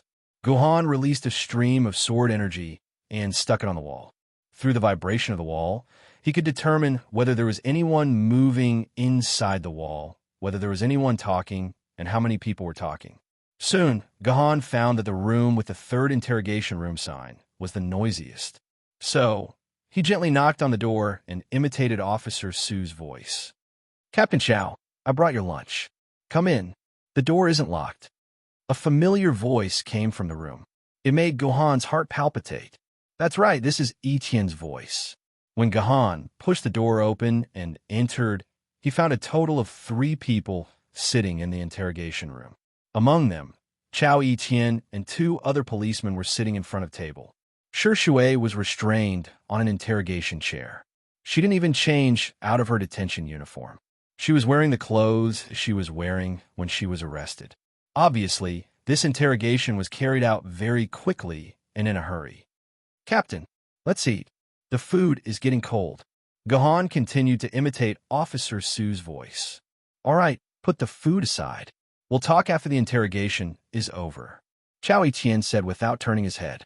Since the other party didn't turn his head, Gohan was happy not to be discovered. He just stood behind Chao Etienne and admired Officer Chao's interrogation. "I say, Shi Shui, how long are you going to quibble? If you tell us where your accomplice is now, I can still consider it as you voluntarily surrendered. This way, you don't have to be locked up for 8 to 10 years. Give me 2 to 3 years, and I'll let you out. You'd better seize this opportunity and tell us everything clearly," Chi Jian said aggressively. "I already said that I've been sleeping in the room. I don't know anything. How did I offend you? Why do you have to mess with me like this and say that I'm an accomplice? Is there such a logic in this world?" Shi Shui said very agitatedly. Her hands couldn't help but move up and down. Even the entire interrogation chair was making crackling sounds. "It seems that you don't even want your last chance. Then I'll fulfill your wish." Chao Etienne waved his hand. The policeman next to him took the remote control and clicked it. A clear image appeared on a projection screen on the wall. Upon closer inspection, it was the video of Chao Etienne and Wang Qidian's interrogation. Of course, Chao Etienne played the entire video. He only cut off the last part of the video, which was the part where Wang Qidian was talking about Shi Shui. "See, this is the testimony of the hostage. She clearly told us that you were in contact with the kidnapper, and you had a very deep connection. Otherwise, how could the kidnapper use your photo as a mobile phone desktop and call you during the crime?" Seeing this video, Shi Shui was so angry that she almost vomited blood. She couldn't understand why Wang Qidian would frame her like this. However, she was a smart person after all. At this critical moment, she keenly thought of something and immediately said to Chao Etienne, "Okay, since she said that I called the kidnapper, then you can check the communication records on my mobile phone. Don't continue to quibble. Don't think that we can't do anything to you just because you deleted the communication records. I have already asked someone to check the communication records of the mobile company. As long as the communication records are there, I want to see how you can quibble." "Okay then." Shi Shui was about to refute, but halfway through her words, she suddenly heard the sound of hands clapping in the interrogation room. "Forget it, sure, Shui. Stop acting. I'm here to save you." When Chao Etienne heard this, he immediately took out a pistol from his body and turned around, ready to shoot. However, her speed was still a step too slow. Just like Police Officer Su before, she was hit directly on the back of her head. However, Chao Etienne's willpower was much stronger. Unlike Police Officer Su, who immediately fainted, Chao Etienne still retained consciousness for a short period of time. During this short period of time, she clearly saw Guhan's incomparably eye-catching face. Chapter 12:15. What's going on? What the hell is going on? In the conference room, the director of the Shanghai Public Security Bureau slammed the table in front of him. More than a dozen policemen on both sides of the conference table were as quiet as cicadas in winter, and they didn't even dare to breathe. Well, the whole Shanghai Public Security Bureau, 78 elites, were all knocked down in less than 5 minutes. An important criminal suspect was also lost. Do you want me to retire too? Let me tell you, before I retire, I will transfer all of you to the Traffic Police Brigade. You will all be at the crossroads to direct traffic. The director of the Shanghai Public Security Bureau said furiously. When the other policemen found Chao Etienne and the others fainted on the ground, it was too late.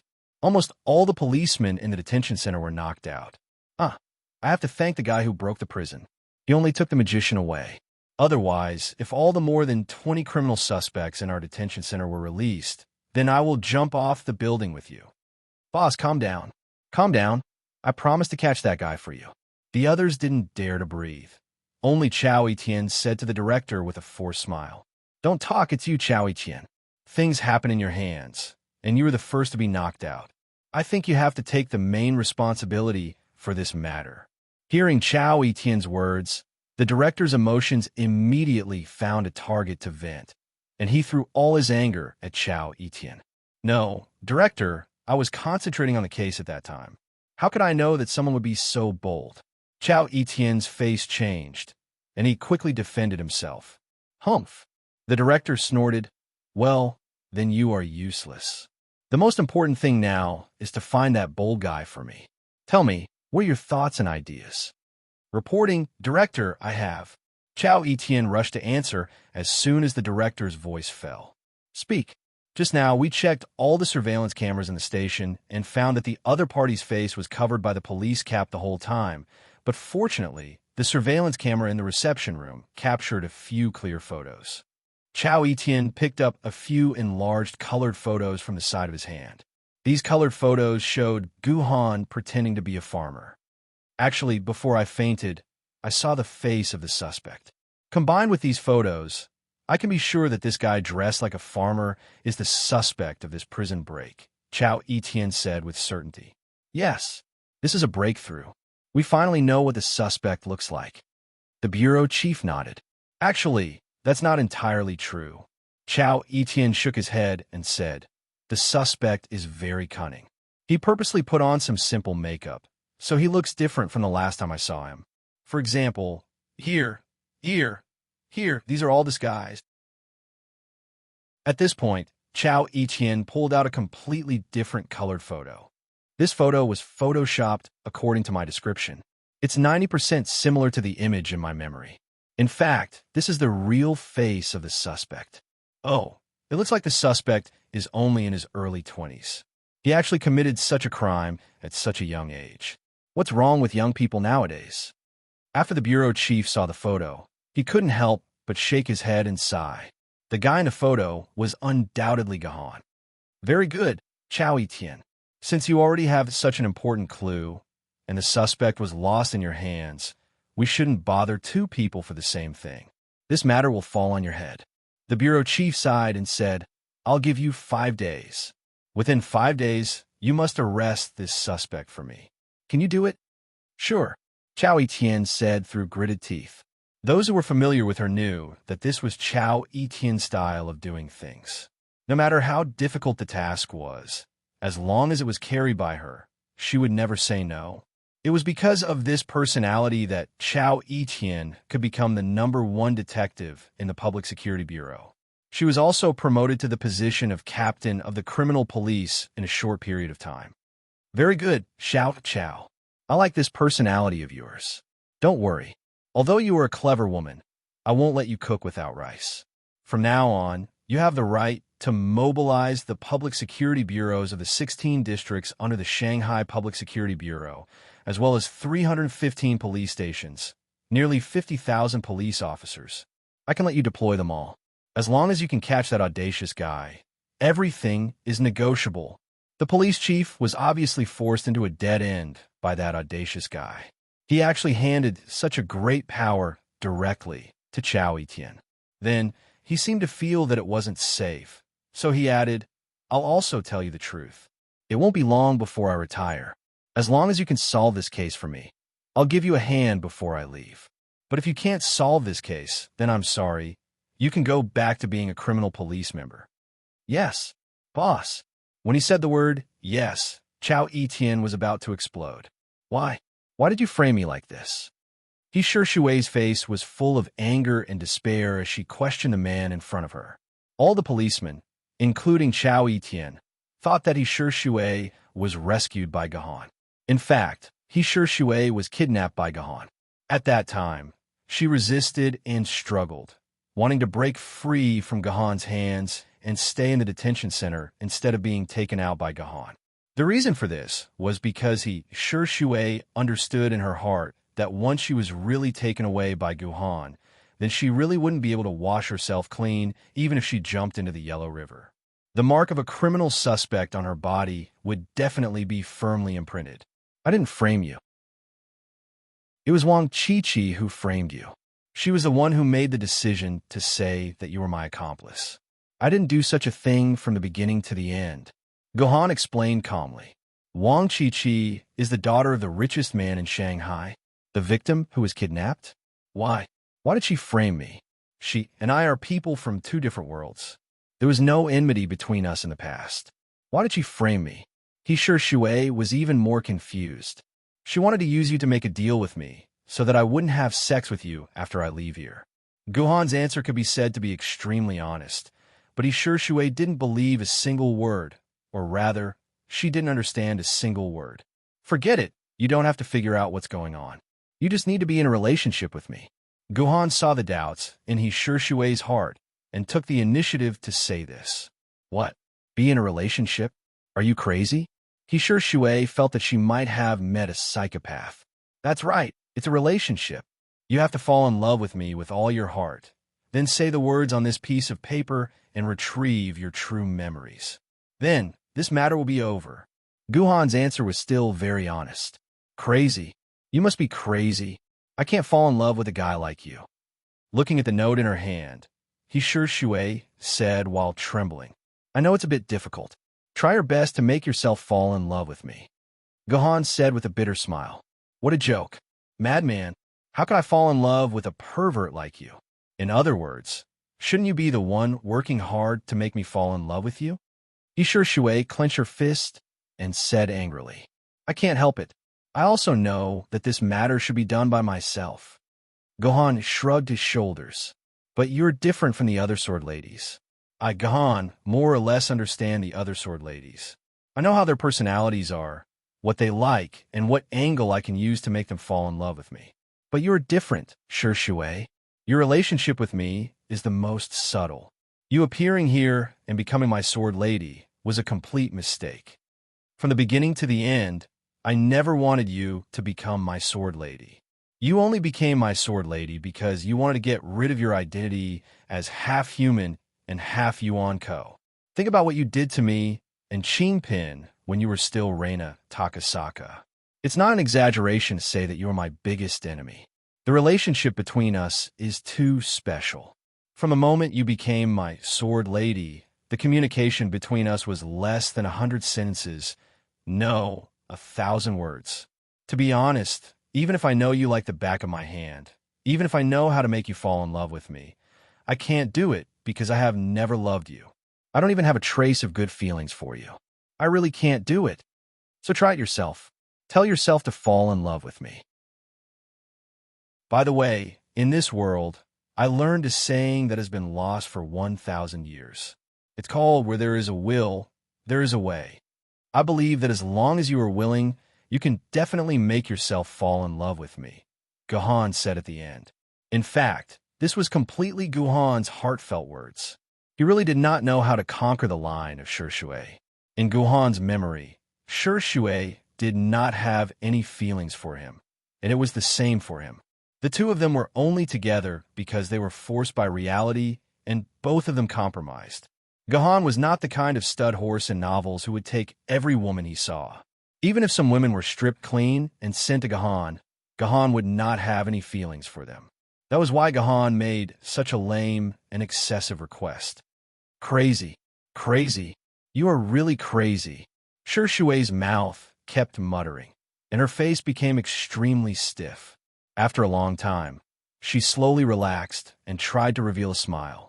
She unfolded the note that had been poked into a ball in her hand and read it word by word. Guhan, I like you very much. Can I marry you and be your wife? It's useless. I have said it before. You have to work hard to make yourself fall in love with me. Just reading this line won't have any effect.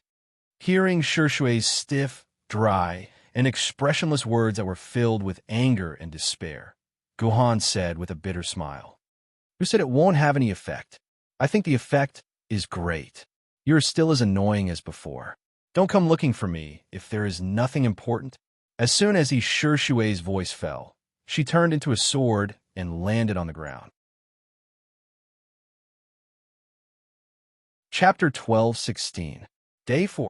Guhan stared blankly at the past water sword in his hand, unable to say a word. This time, it was Guhan's turn to repeat Shui's previous state of stupefaction. He was the same as Shui just now, completely unaware of what had happened. He could only try his best to accept the facts in front of him. And the truth was that Shui and Qidian were the same as Qingpin. They had already recovered their true consciousness and memories, and had regained the sword Maiden's ability. The past water sword in Guhan's hand was the best explanation. Although this result was excellent for Guhan, the process was hard for Guhan to understand. Clearly, before Qingpin and Qidian fell in love with him, that incantation-like line had no effect at all, but when it came from Shui's mouth, it hit the mark. After the other party said that line with a tone full of hatred, Shui actually awakened just like that. Why did this happen? Guhan was puzzled no matter how he thought about it. Actually, for Guhan at this time, the best way was to ask Shui what had happened before and after she recovered her memories. But when the words were at the tip of his tongue, Guhan couldn't ask. His relationship with Shui was really too awkward. There are two explanations. After thinking for a period of time, Guhan, who was originally like a lump of paste, faintly had two clearer ideas and explanations appear in his mind. Either Shui didn't have any feelings for me before entering the illusion, so she didn't need to be like Qidian and Qingpin, using strong feelings to stimulate her lost memories. She only needed that line. Or Shui hated me to the extreme, no matter in reality or illusion. From a certain point of view, extreme hate and extreme love are different approaches to achieve the same result. Being able to use this incantation to stimulate her own memories can also be explained. These were the two conclusions that Guhan came up with after careful consideration. In his heart, Guhan hoped that the first conclusion was true, but Guhan had a vague feeling that the second conclusion might be the truth. Guhan really didn't know if it was a good or bad thing for him to have a sword lady who always held a grudge against him by his side. Would it cause a huge storm in the future? But no matter what, Shui had already recovered, and 3 of the 8 missing sword maidens had already awakened. As long as the remaining 5 were awakened, there would be hope of leaving the illusion. Heavenly reliance? Guhan looked at the phone in his hand and the serious smile on the beautiful police officer's face. The corner of Guhan's mouth curled up into a smile. Iqian, have a good taste of the fine wine and feast I've prepared for you. Captain, we found something. An eyewitness reported seeing a guy who looked very similar to the suspect near the train station. He even bought a pack of cigarettes in a shop. In fact, The informant was the shop owner. After a sleepless night, Chao Etienne finally received an exciting news. After the meeting yesterday, Chao Etienne stood his ground and decided to use the method of alerting the criminal suspect to make a move.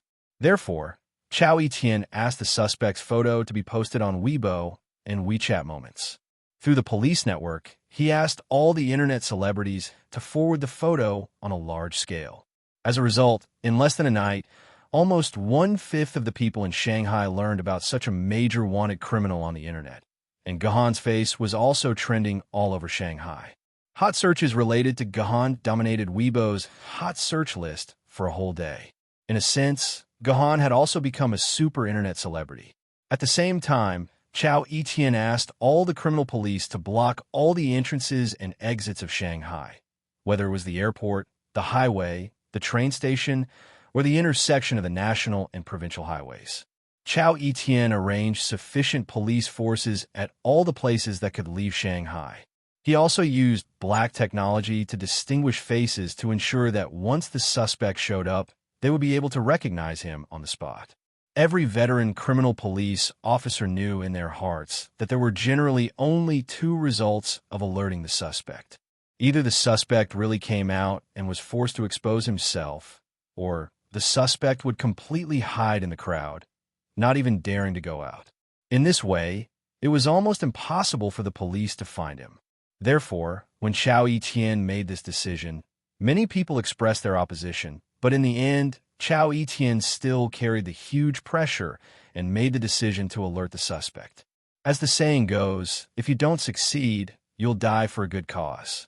If the suspect really didn't come out, then Chao Etienne would undoubtedly be a big scapegoat. Fortunately, the suspect finally couldn't help but jump out. Just as Chao Etienne expected, when the Weibo post spread throughout the entire Shanghai, the suspect was determined to leave Shanghai. "Captain," someone called the police again. They said that the wanted criminal who looks like the person in the photo kept loitering near the ticket office at the train station. His behavior is very suspicious.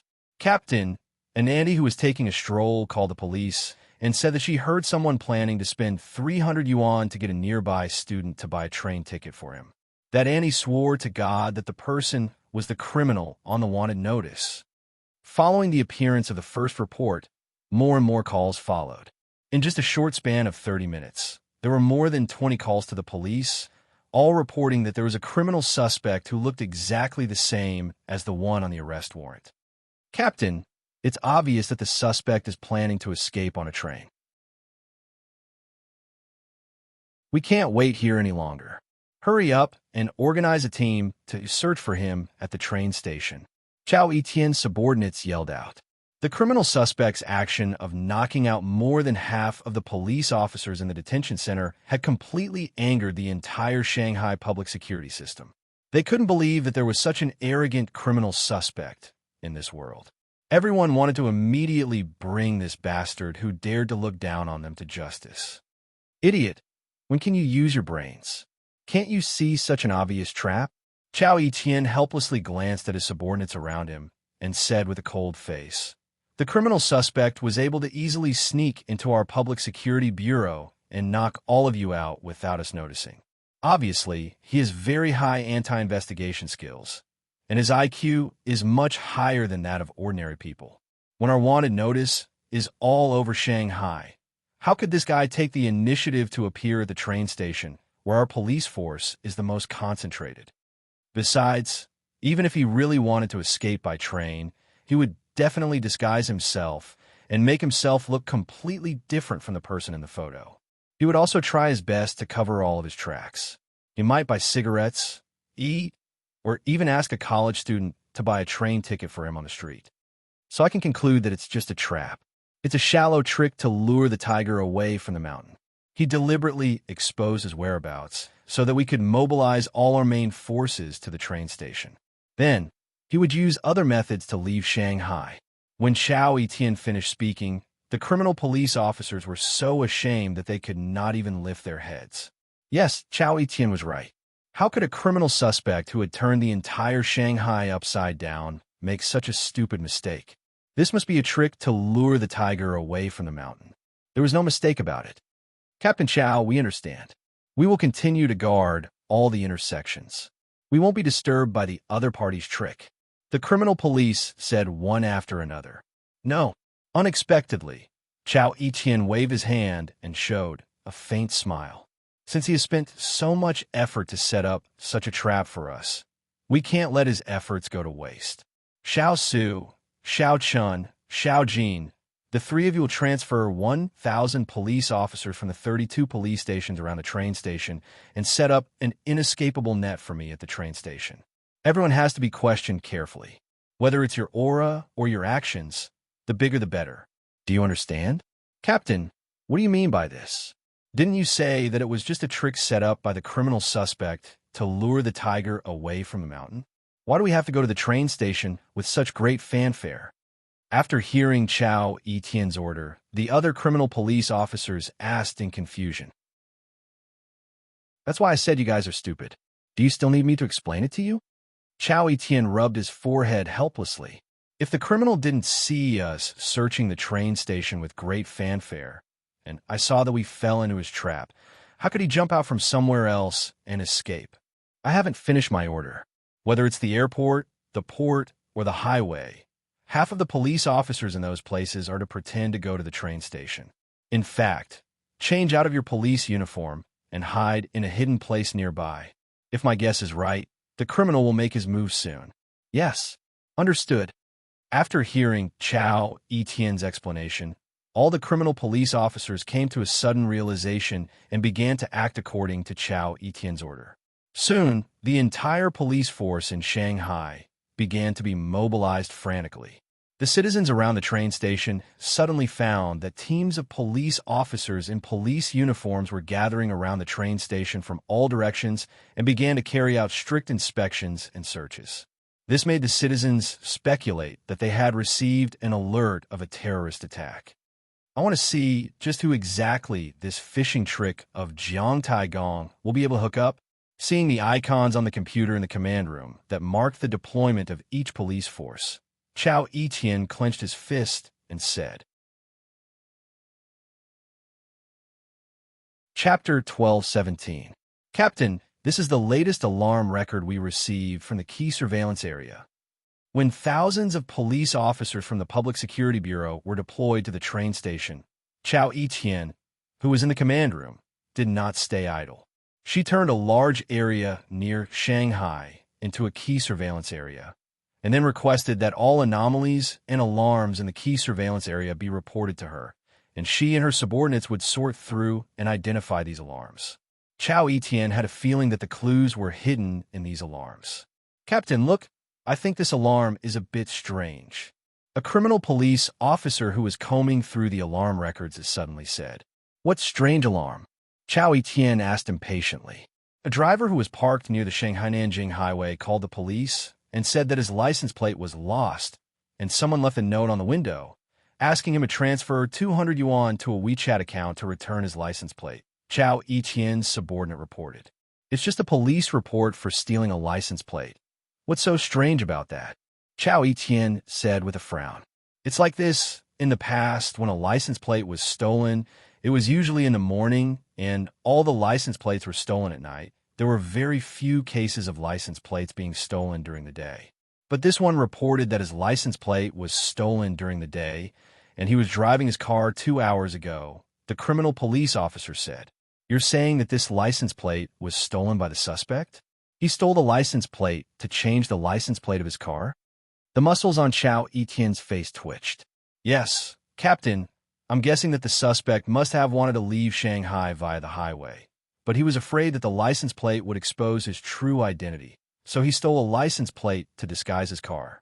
In order to make it look like the license plate was stolen by a thief, he purposely wrote a blackmail note so that we would think that this was an ordinary case of theft and blackmail. The criminal police officer analyzed. But what's the point of stealing a license plate? Chow Etienne frowned and thought for a long time, then suddenly said excitedly, Find out the information about this stolen car immediately. Quick. Yes, Captain. I found it. This is a large white Honda SUV with a Nanjing license plate, and it's currently 3.5 years old. The insurance is very complete, and the violation records and maintenance records are also very complete. It's a vehicle with no abnormalities. The criminal police officer quickly found the SUV's information. A large SUV with a Nanjing license plate. Chao Etienne seemed to have grasped something. He clenched his fists and said, "This information is very important. There are probably less than 1,000 large SUVs with Nanjing license plates in the entire Shanghai. It's like looking for a needle in a haystack."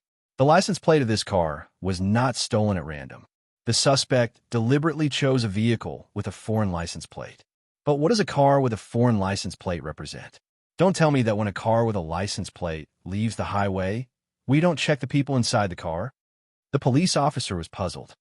No, there must be a very special reason for this. The suspect wouldn't have chosen this car without a reason. Chao Etienne's eyes didn't move at all. His eyelids didn't even blink. It was obvious that he was deep in thought. But no matter how Chao Etienne thought about it, he couldn't think of any use for a foreign car's license plate to a criminal. What didn't I think of? What abnormality did I miss? The more Chao Etienne thought about it, the more pain she felt. Finally, she grabbed a strand of her hair and pulled it out to vent the confusion in her heart. But thanks to this hair, when this hair was pulled out, a strong pain stimulated Chao Etienne's brain, making her think of something. She immediately rushed to the podium and ordered the police officers around her. "Connect me to the traffic police department. Connect me to all the traffic accidents that happened in Shanghai today, especially the accidents related to the white Honda SUV." "Yes, Captain." The criminal police officers acted quickly and soon got the information Chao Etienne needed through the traffic police department's database. "Captain, there were a total of 3 traffic accidents today with the white Honda SUV. One of them hit a Porsche when it was parked. The 2 owners are still quarreling in the traffic police department. Another hit an 80-year-old man. The old man is still in the hospital. The owner has been controlled by the traffic police department.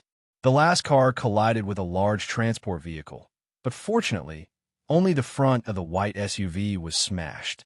The driver inside is fine. Which one is it? Which one is the problem here?" Chao Etienne thought about these 3 traffic accidents, her expression constantly changing. Suddenly, she seemed to think of something and immediately asked, "What about these 3 cars? Where are they now?" "The first car is now parked in the traffic police department. The second car is parked in the hospital, and the third car has been towed by a tow truck for repair," the criminal police officer said. In other words, the first and second cars have stopped in their positions and are not moving. Only the third car is moving. Chao Etienne's expression brightened. She felt that she had vaguely grasped the whole situation and seemed to have guessed the tricks that the cunning criminal suspect was trying to use. "Tell me the information about the third car now. Quick," Chao Etienne said anxiously. "Captain, this is a large white Honda SUV with a local license plate. It's 4 years old, but the owner of this car is a sailor who specializes in shipping. Usually, this car only has a record of violations on holidays. The rest of the time, it should be parked at home," the criminal police officer immediately replied. "Is it the same model as the white SUV that lost its license plate?" "Yes, it's the same model." "Then, can you check for me now and see if the insurance company of this car sent a tow truck to take it away? Isn't that a waste of time?" The traffic police who dealt with the accident already saw the tow truck coming. Of course, it was the tow truck sent by the insurance company. The criminal police officer muttered, thinking that Chao Etienne's question was unnecessary. However, he still dialed the number of the insurance company. After asking for a few minutes, his expression suddenly changed. Before he hung up the phone, he said to Chao Etienne, "Boss, the insurance company of this car said that they didn't receive a report of the accident at all, and they didn't send any tow trucks to take the car away." That's right. Everything makes sense now." Chao Etienne punched the criminal police officer in front of him on the shoulder, and the pain made the criminal police officer cry.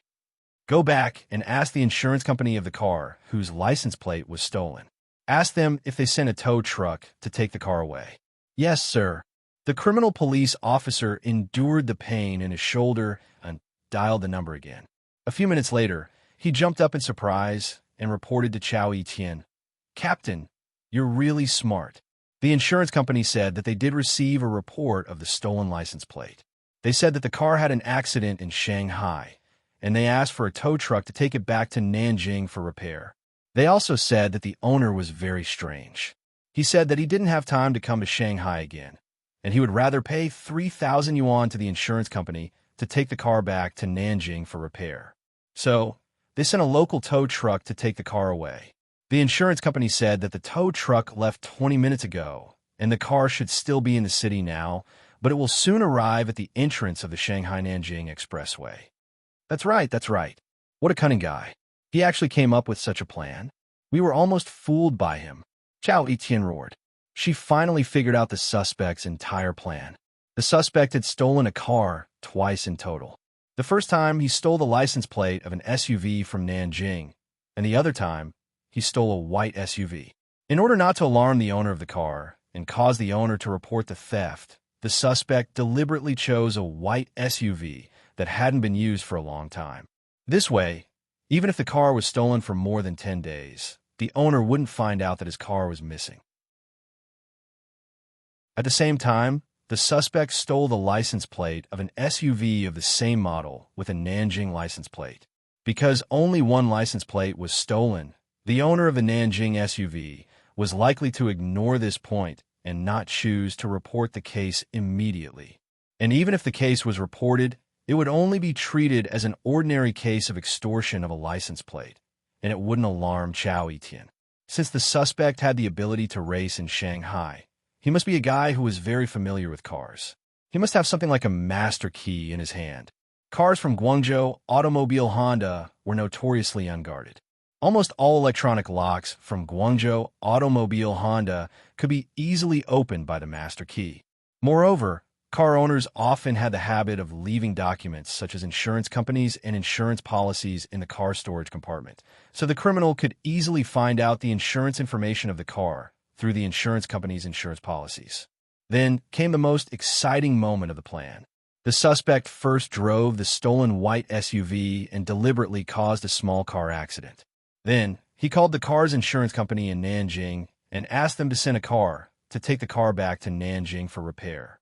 Then, before the traffic police finished dealing with the accident scene and the tow truck came, the other party replaced the license plate of the accident car with a license plate of the Nanjing SUV. This was the same brand and the same model of SUV. So when the tow truck driver arrived at the scene and saw that the car's model and license plate matched, he would not have any doubts and directly towed the car back to Nanjing. But at this moment, it was estimated that the criminal suspect had already secretly hidden in the SUV that had the accident. It could be said that no one was aware of it, because it was a registered tow truck sent by a formal insurance company. When the tow truck passed through the exit of the Shanghai-Nanjing Expressway, the police in charge of inspection would not have any doubts and would directly let the tow truck out.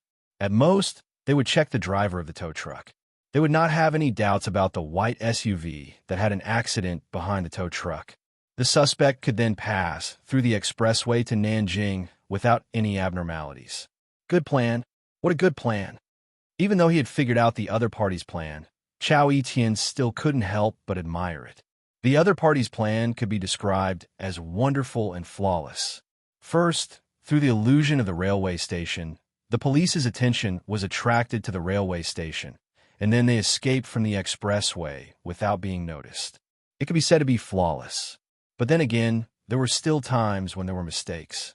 The mistake was that the suspect misjudged the time when the Nanjing car owner would report the case. She never thought that the other party would report the case as soon as the license plate was lost. At the same time, she did not expect that Chao Etienne was not confused by the illusion she had arranged.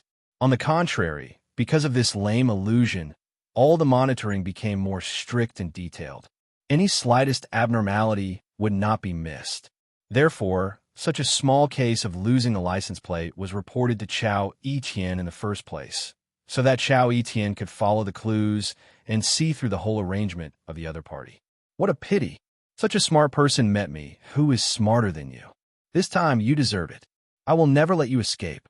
Chao Etienne clenched his fists tightly. Inform the people guarding the Shanghai-Nanjing Expressway to keep an eye on every tow truck for me. Even if the other party is not suspicious, detain them in place for me until we arrive. As soon as Chao Etienne's order fell, she picked up her police pistol, left the command center with a large group of armed criminal police, and ran toward the Shanghai-Nanjing Expressway intersection. Chapter 12:18. On the way to the Shanghai-Nanjing Expressway, Chao Etienne took the opportunity to explain the criminal suspect's plan in detail to all the criminal police officers who still didn't understand what had happened. The way these criminal police officers looked at Chao Etienne suddenly changed. It was full of admiration and respect. In the face of such a meticulous and exquisite plan, if they were in Chao Etienne's position, they wouldn't be able to guess the criminal suspect's strategy even if they were beaten to death. Only the great and wise Captain Chao, Boss Chao, could see through all of this. As a result, Chao Etienne's image in everyone's heart became even more full and lofty. This made Chao Etienne a little happy in her heart. After this case was solved, with the promise of the boss and the admiration of her subordinates, her promotion would be a sure thing. In the future, the position of the director of Shanghai Public Security Bureau would definitely be hers. Chao Etienne's luck was pretty good. When she drove to the Shanghai-Nanjing Expressway, she just got off the car, and before she had a drink of water, she saw a tow truck driving toward the expressway. Behind the tow truck was a large white SUV. "It's this car. Stop it!" Chao Etienne shouted excitedly, and the surrounding police cars immediately rushed forward with their sirens blaring, surrounding the trailer. "Police comrade? What's wrong? I'm a good person. I didn't drink. What are you doing?" Seeing so many police cars surrounding them, the tow truck driver was so scared that his legs went soft. He climbed out of the car while trembling. "Let me ask you, where are you driving this tow truck to?" Chao Etienne ran up quickly and asked. It's Nanjing.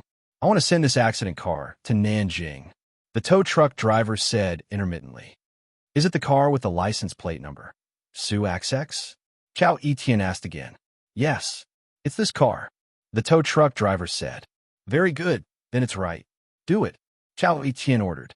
The surrounding police officers took out their pistols at the same time and all aimed at the white SUV behind the tow truck.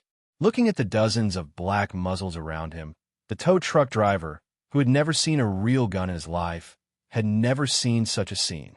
He was so scared that his legs went soft and he fell to the ground. "Humph, come out. Even though I don't know your name, and even though you're cunning enough, you still can't escape from the net of justice. You can't escape from my Chao Etienne's eyes. You shouldn't have shown off in front of me." Chao Etienne walked to the side of the white SUV and said loudly, "You better come out now. Otherwise, when I pull you out, you won't even have the chance to turn yourself in. Come out. Come out." The surrounding criminal police officers followed closely behind Chao Etienne's roar. Their voices were so loud that it shook the sky. It was like a bolt from the blue, scaring 2 to 3 cars that were passing by and almost causing them to drift in the direction of the highway entrance. "Go!" After waiting for a minute, there was no response from the white SUV. Chao Etienne had completely lost his patience. With an order, all the police officers around him rushed forward. "Captain, there's no one in the driver's seat or the back seat. Captain, there's no one in the trunk. Captain, there's no one hiding in the bottom of the car. Captain, we've searched the entire tow truck. There's no one." However, a scene that made Chao Etienne vomit blood happened. Her subordinates all reported to Chao Etienne that there was no trace of the suspect. Chao Etienne, who did not believe it, went up to search herself. Of course, the result was the same. Chao Etienne also found nothing. "Damn it, am I thinking too much? This is just a simple matter. Don't tell me there's no scheme involved?" Chao Etienne could not help but start to doubt her own judgment. At the same time, the other criminal police officers looked at Chao Etienne differently. Chao Etienne could faintly feel a trace of contempt and mockery. This made Chao Etienne even angrier and crazier. She could not stand this kind of mocking atmosphere, and she could not stand this kind of mockery coming from her subordinates. Chao Etienne really wanted to get angry at these subordinates, but Chao Etienne could not find any reason. All the judgment was made by herself. Who could Chao Etienne put the blame on? With so many emotions stuffed into Chao Etienne's head, she felt like she was about to explode. In the end, she grabbed the driver on the ground. After taking a few long, deep breaths, she tried to show an extremely ugly smile and asked the driver, "Let me ask you, who is the person who asked you to tow this car away? Is it the person in the photo?" Chao Etienne put the photo of Gahan in front of the driver and asked, "It's not him. It's not him. It's a woman." The driver immediately replied, "Woman? Is it this woman?" Chao Etienne quickly took out his Shui's photo. "It's her. It's her." The driver shouted and pointed at the woman in the photo. "Then what did she say? What did she do? Do you know where she is now?" Chao Etienne grabbed the driver's collar and shook him back and forth. The surrounding criminal police officers were so scared that they rushed forward to stop Chao Etienne's somewhat excessive behavior. It should be known that this driver was not a criminal suspect. He was just an innocent driver. If the other party complained about Chao Etienne's excessive behavior, Chao Etienne would not be able to bear the consequences. "No, I don't know," the driver said in horror. "Oh, yes, she gave me a note, but she didn't say who this note was for. She only said that it was for a crazy woman." "Crazy woman?" When Etienne heard this, her eyes instantly widened like a copper bell. "Oh my God, am I not like a crazy woman now? Give me this note." Etienne snatched the note and opened it. There was a sentence written on it. "Dear Miss Etienne, I know you really want to catch me, so let me give you a friendly reminder. I'm still in Shanghai, but you don't have much time left. I'll leave Shanghai after 16 p.m. If you can't find me before then, you'll never have the chance. By the way, your head is quite hard. My hand still hurts when I hit it. Damn it. Damn it." Chao Etienne's whole body was trembling. This note was undoubtedly a huge provocation to her. In fact, she, Chao Etienne, had been ruthlessly attacked by the other party. This made the provocation on the note like a sharp knife, deeply stabbing into Etienne's heart. "Captain, don't be so agitated. Captain, we still have a chance. It's only 15 p.m. right now. We still have an hour. We can definitely catch that D*Ned beast." Seeing Chao Etienne's expression, the police officers around her immediately tried to persuade her. "That's right. I haven't lost yet. I still have an hour." Chao Etienne was indeed the captain of the criminal police. Although she had completely lost control of her emotions just now, she quickly began to adjust herself and gradually began to calm down. "Let me think about it. Let me think about it." Chao Etienne silently returned to the command car and immersed herself in all kinds of information again. She began to think frantically again. This time, Chao Etienne was completely fooled. Whether it was the SUV or the license plate, they seemed to be deliberately made by the other party to play with her. When all of this was exposed, it became worthless and could be directly thrown aside. However, Chao Etienne had a feeling that the truth was hidden in this information that had become garbage. There must be something that she had overlooked. Since the other party dared to send such a provocative letter to her, it meant that the other party had turned this case into a battlefield. That meant that the other party had already turned this case into a battlefield that wanted to completely toy with and defeat him. To a certain extent, the other party was a criminal lunatic, but also a genius. And for a guy who had both the attributes of a madman and a genius, the other party would never set up a one-sided situation. Even if such a person knew that it was a dangerous thing, he would deliberately leave some hints and clues for her. Because only in this way, the other party would have a greater sense of pleasure after defeating her. Only then could she rush to the next battlefield and have a new confrontation with him. Therefore, Chao Etienne could be sure that the other party must have left some clues for him. Therefore, in the next 20 minutes, Chao Etienne went through all kinds of information he had collected over and over again, especially the information on the white SUV case, but there was still no result. Until Chao Etienne, who felt extremely tired, accidentally raised his head to look out the window and saw a mid-axle car full of more than a dozen cars flashing past him. When it began to be questioned and inspected by the police, Chao Etienne suddenly felt as if his head was struck by lightning. A new idea suddenly appeared in Chao Etienne's mind. A mid-axle car. A mid-axle car. Chao Etienne rummaged around and finally found the information he wanted. It was the detailed information of a traffic accident report. The details of the vehicles on both sides of the traffic accident were clearly written on it. One of them was a white Guangzhou Auto Honda SUV, and the other was a mid-axle car, exactly the same as the car that had just passed by. This is a car from the China Shipping Group. Chao Etienne quickly found the ownership of this mid-axle car in the information and found that this mid-axle car belonged to the China Shipping Group. In other words, this was a mid-axle car that was about to board an ocean-going cargo ship. Hello. Is this the Shanghai branch of the China Shipping Group? This is the Shanghai Public Security Bureau. I need you to immediately cooperate with my investigation. Chao Etienne directly dialed the China Shipping Group's number. After 3 minutes of communication, Chao Etienne finally got the information she wanted. I finally found you this time, Chao Etienne said through gritted teeth. Those teeth that could not bear the burden could not help but make a creaking sound, as if they were about to break.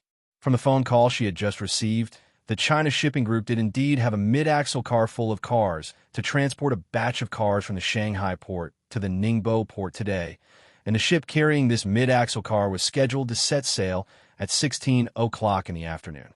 Although Chao Etienne strongly requested the China Shipping Group to immediately stop the sailing plan of this ship, with her status, how could she order a state-owned enterprise like the China Shipping Group? They very clearly stated that unless there was a document from the municipal committee, the ship would not be delayed and would definitely set sail on time. And with only 40 minutes left, how could Chao Etienne get the document from the municipal committee? Helpless, Chao Etienne could only once again pressure her subordinates. A large number of police cars roared past, speeding towards the Shanghai port. Chapter 1219.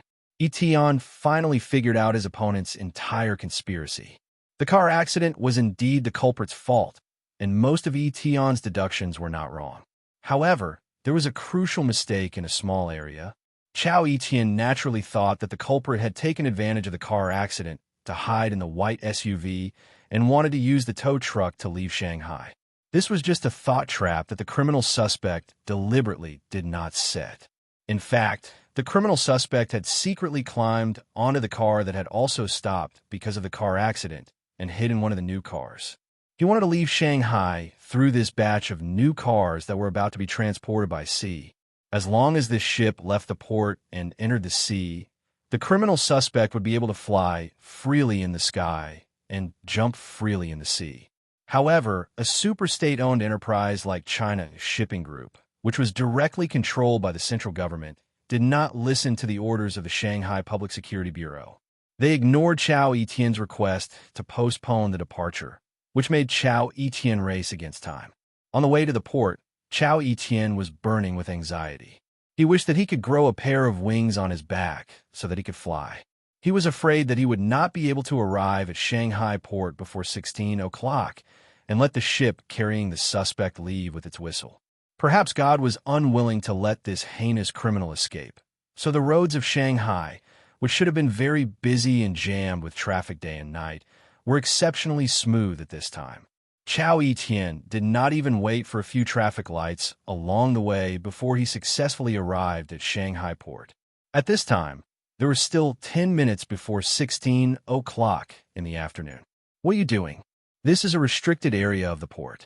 Only staff members are allowed to enter. When Chao Etienne tried to enter the port with a large group of criminal police, a staff member immediately came forward and tried to stop them. We are the police, and we are arresting a criminal suspect, Chao Etienne said quickly. Oh, then have you received approval from the higher-ups?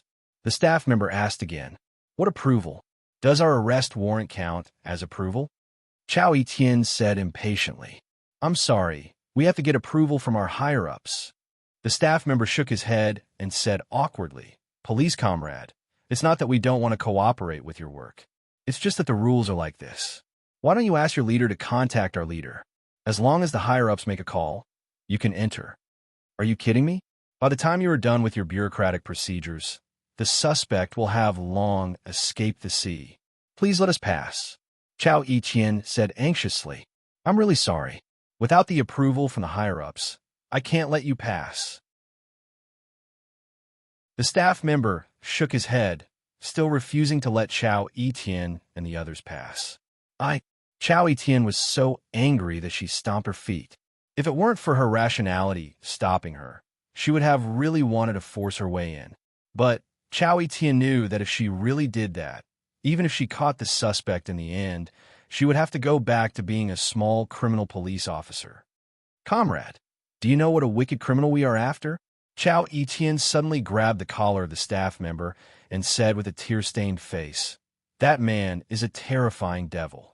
Not only did he race on the road, but he also caused a lot of traffic chaos. Chao, he killed and killed and killed and killed, and even killed, and even killed, and even killed.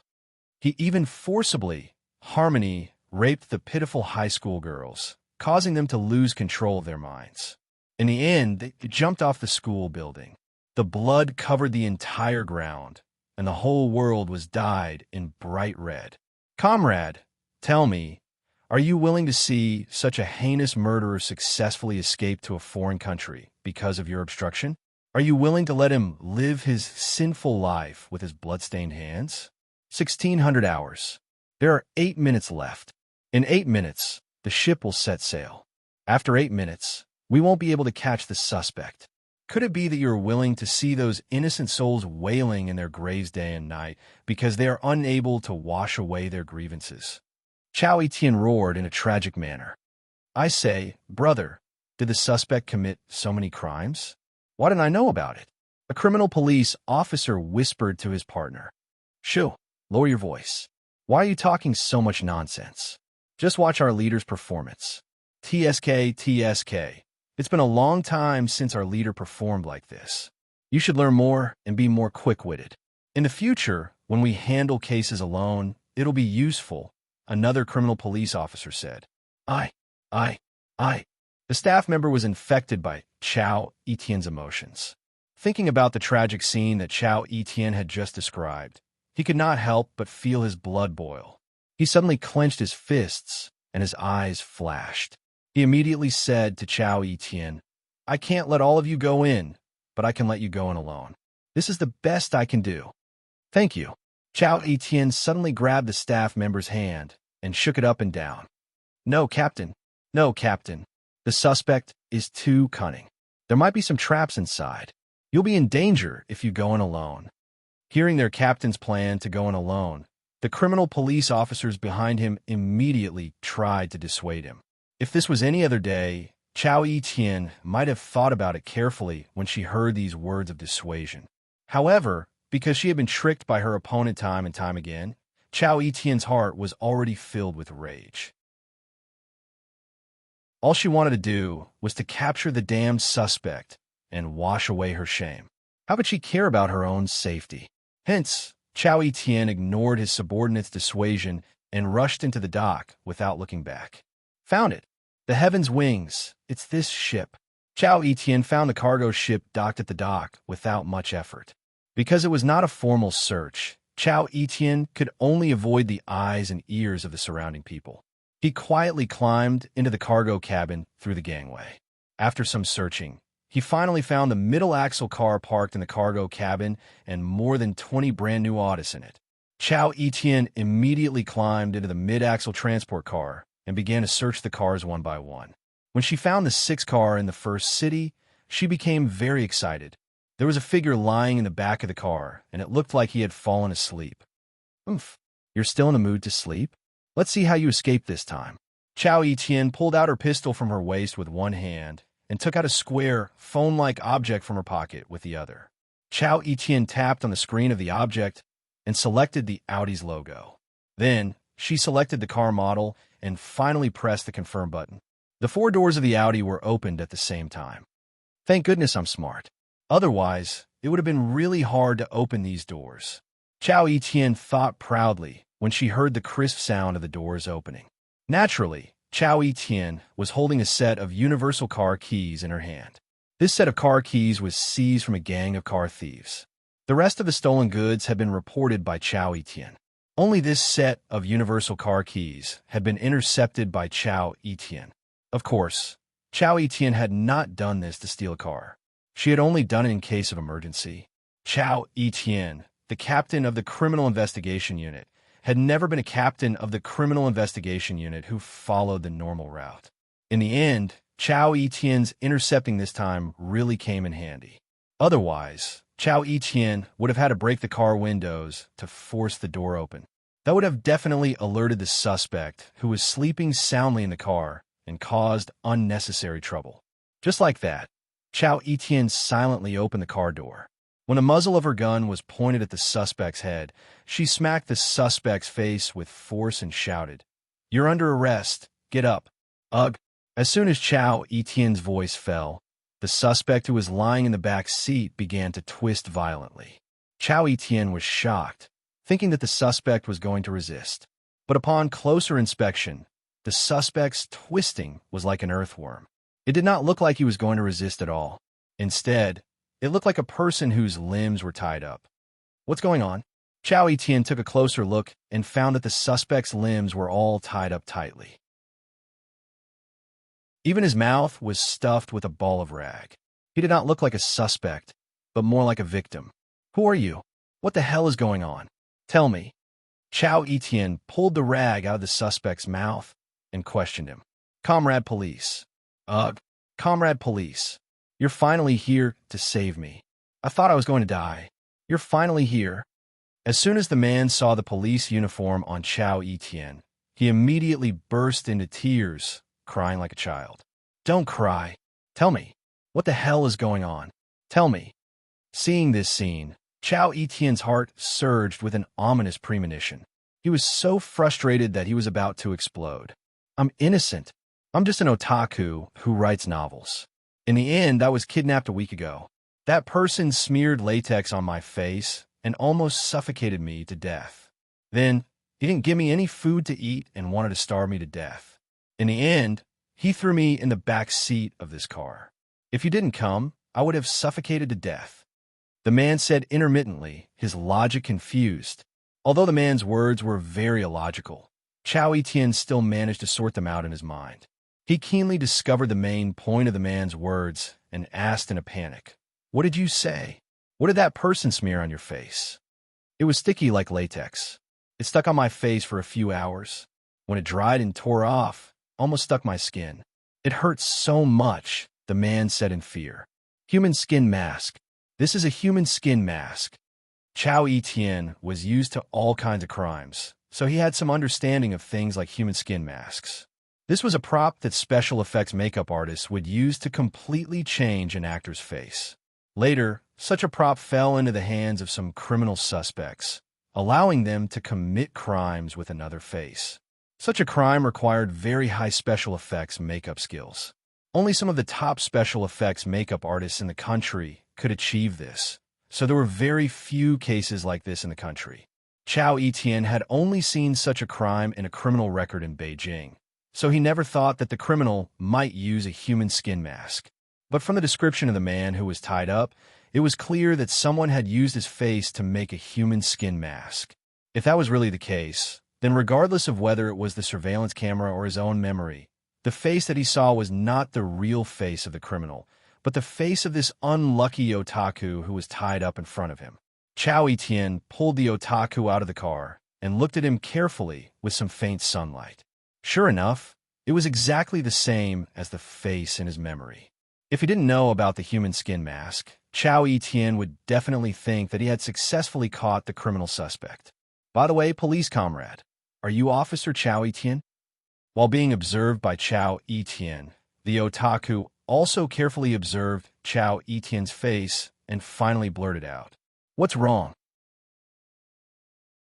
"Do you know me?" Chao Etienne asked vigilantly. No, it's like this." The otaku quickly said, "Last night, the guy showed me your photo and told me to pass a message to you if I saw you." "What message?" Chao Etienne immediately asked nervously. "He told me to tell you that he is now on the train at 14 o'clock and has already left for Nanjing. If you're interested, you can apply to be transferred to Nanjing. He also plans to play another game of Fast and Furious in Nanjing." The otaku said weakly. Puff. A mouthful of blood directly sprayed out from Chao Etienne's mouth. This was not an adjective, but a large mouthful of blood. She, Chao Etienne, had been played. She had been played by someone from head to toe. In front of the opponent, he was like a ridiculous ant, completely played by the opponent. All his thoughts and actions were completely grasped by the opponent. The opponent could be said to have set up no less than 3 layers of mazes. The first layer was at the train station, the second layer was at the intersection of the highway, and the third layer was on this cruise ship. Chao Etienne thought that she was infallible and thought that she had seen through the opponent's strategy. Although she had sent 1,000 police officers to block the train station, in reality, she did not pay any attention there.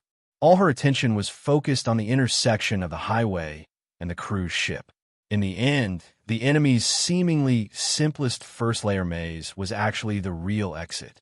The enemy just swaggered out of the train station where he had deployed 1,000 men, but in reality, it was just an empty net full of holes. The enemy left the train station just like that. I lost. Chao Etienne sat on the ground powerlessly, muttering a sentence that she had never said before. This was the first time Chao Etienne had voluntarily admitted defeat since she became a police officer. From this, it could be seen that Chao Etienne's heart had been crushed by this cunning opponent. Comrade police!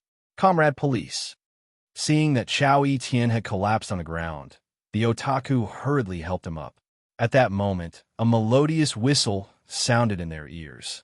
At the same time, the deck beneath their feet began to move slowly. Under the influence of inertia, the two of them couldn't help but sway a little. Comrade police, the ship is about to set sail. If you don't leave now, you'll have to stay on the sea, the otaku said anxiously. So be it. I've already lost. What else do I have to care about? Chao Etienne murmured. No, comrade police, you haven't lost yet, the otaku advised. It's only 16 o'clock now. That guy's train has just left. You still have time. As long as you get there before the train stops at the next station, you still have a chance. You can still catch that **starred. Hearing the otaku's words, Chao Etienne's body trembled. Then, she stood up agitatedly. She clenched her fists and muttered to herself. That's right. How can I, Chao Etienne, admit defeat so easily? I'm going all out. If worst comes to worst, I'll go stop the train. If I can't beat the police, then I won't be a police officer anymore. I must catch that Ned guy and bring him to justice. Chao Etienne's body seemed to be filled with energy in an instant. She turned around and prepared to leave the ship. She wanted to rush to the next battlefield to fight that Ned guy to the death. However, the moment Chao Etienne turned around, a cold, snake-like object was placed on Chao Etienne's neck. A bone-piercing chill seeped into Chao Etienne's flesh through the snake's body, causing Chao Etienne to feel cold to the bone. You're so stupid and cute. My beautiful little police officer. One of his hands was placed on Chao Etienne's perky butt, rubbing it wantonly.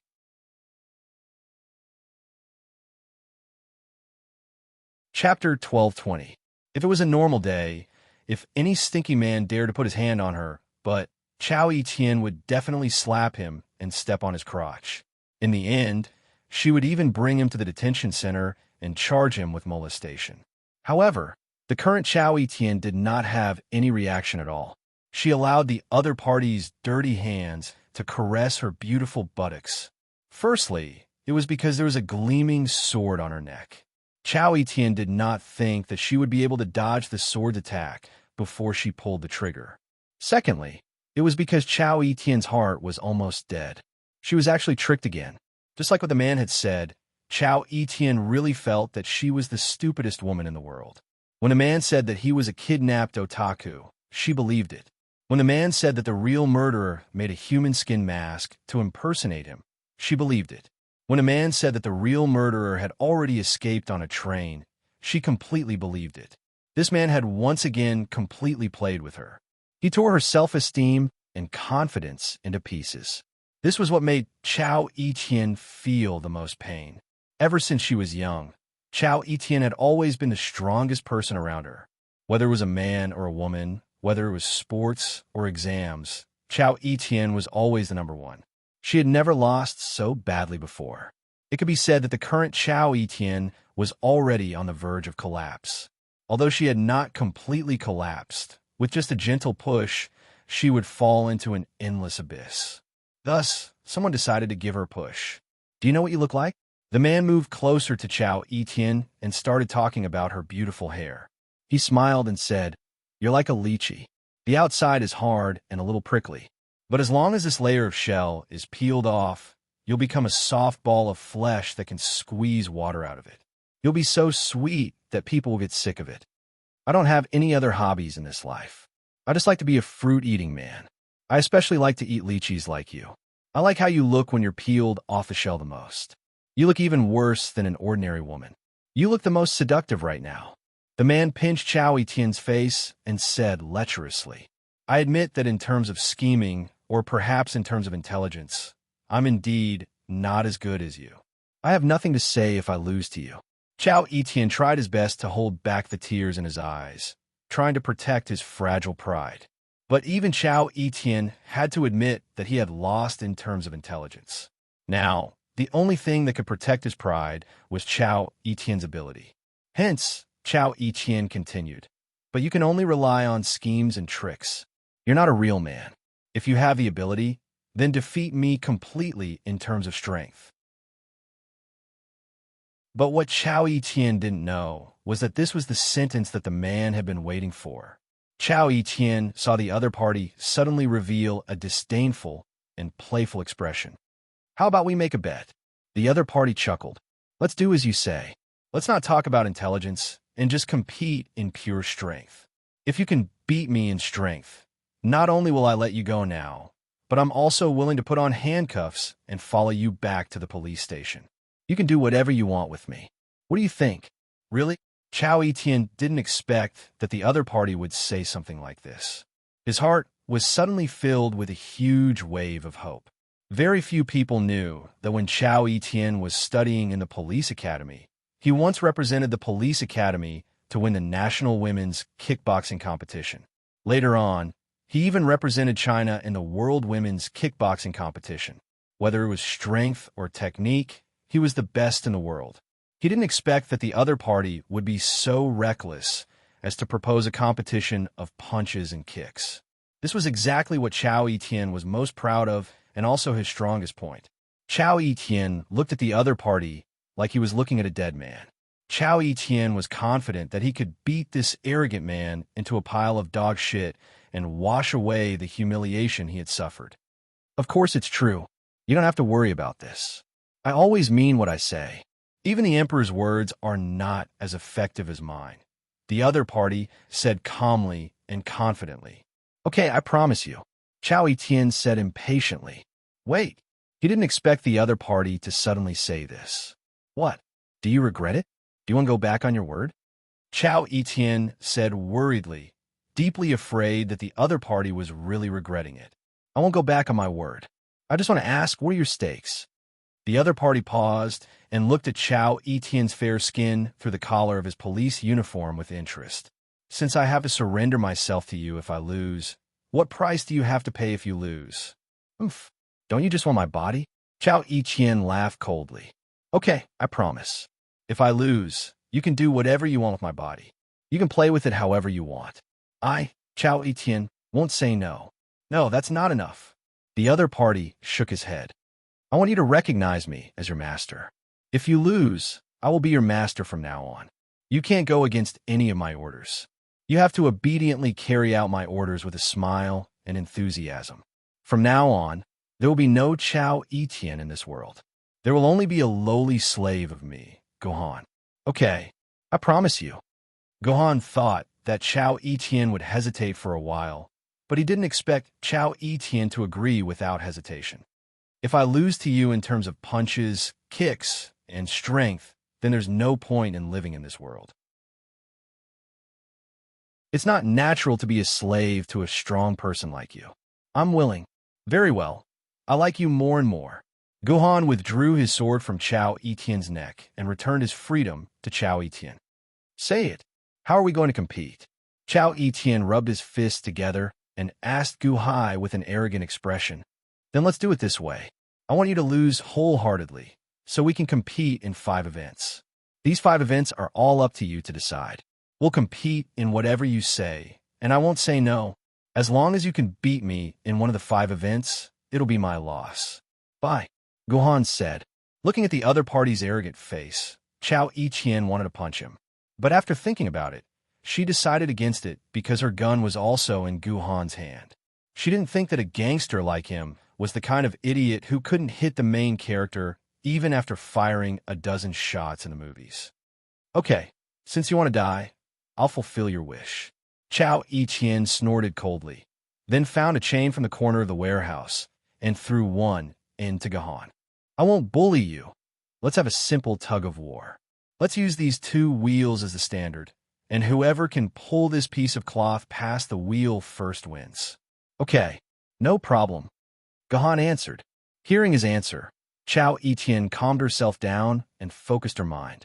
Then, she wrapped one end of the chain tightly around her arm so that she could exert force more easily and, at the same time, prevent the chain from slipping in her hand. When Chao Ichien adjusted herself to the best state, she subconsciously raised her head to look at her opponent, and her face turned pale with anger. Her opponent looked as if nothing had happened, holding the chain lightly in his hand.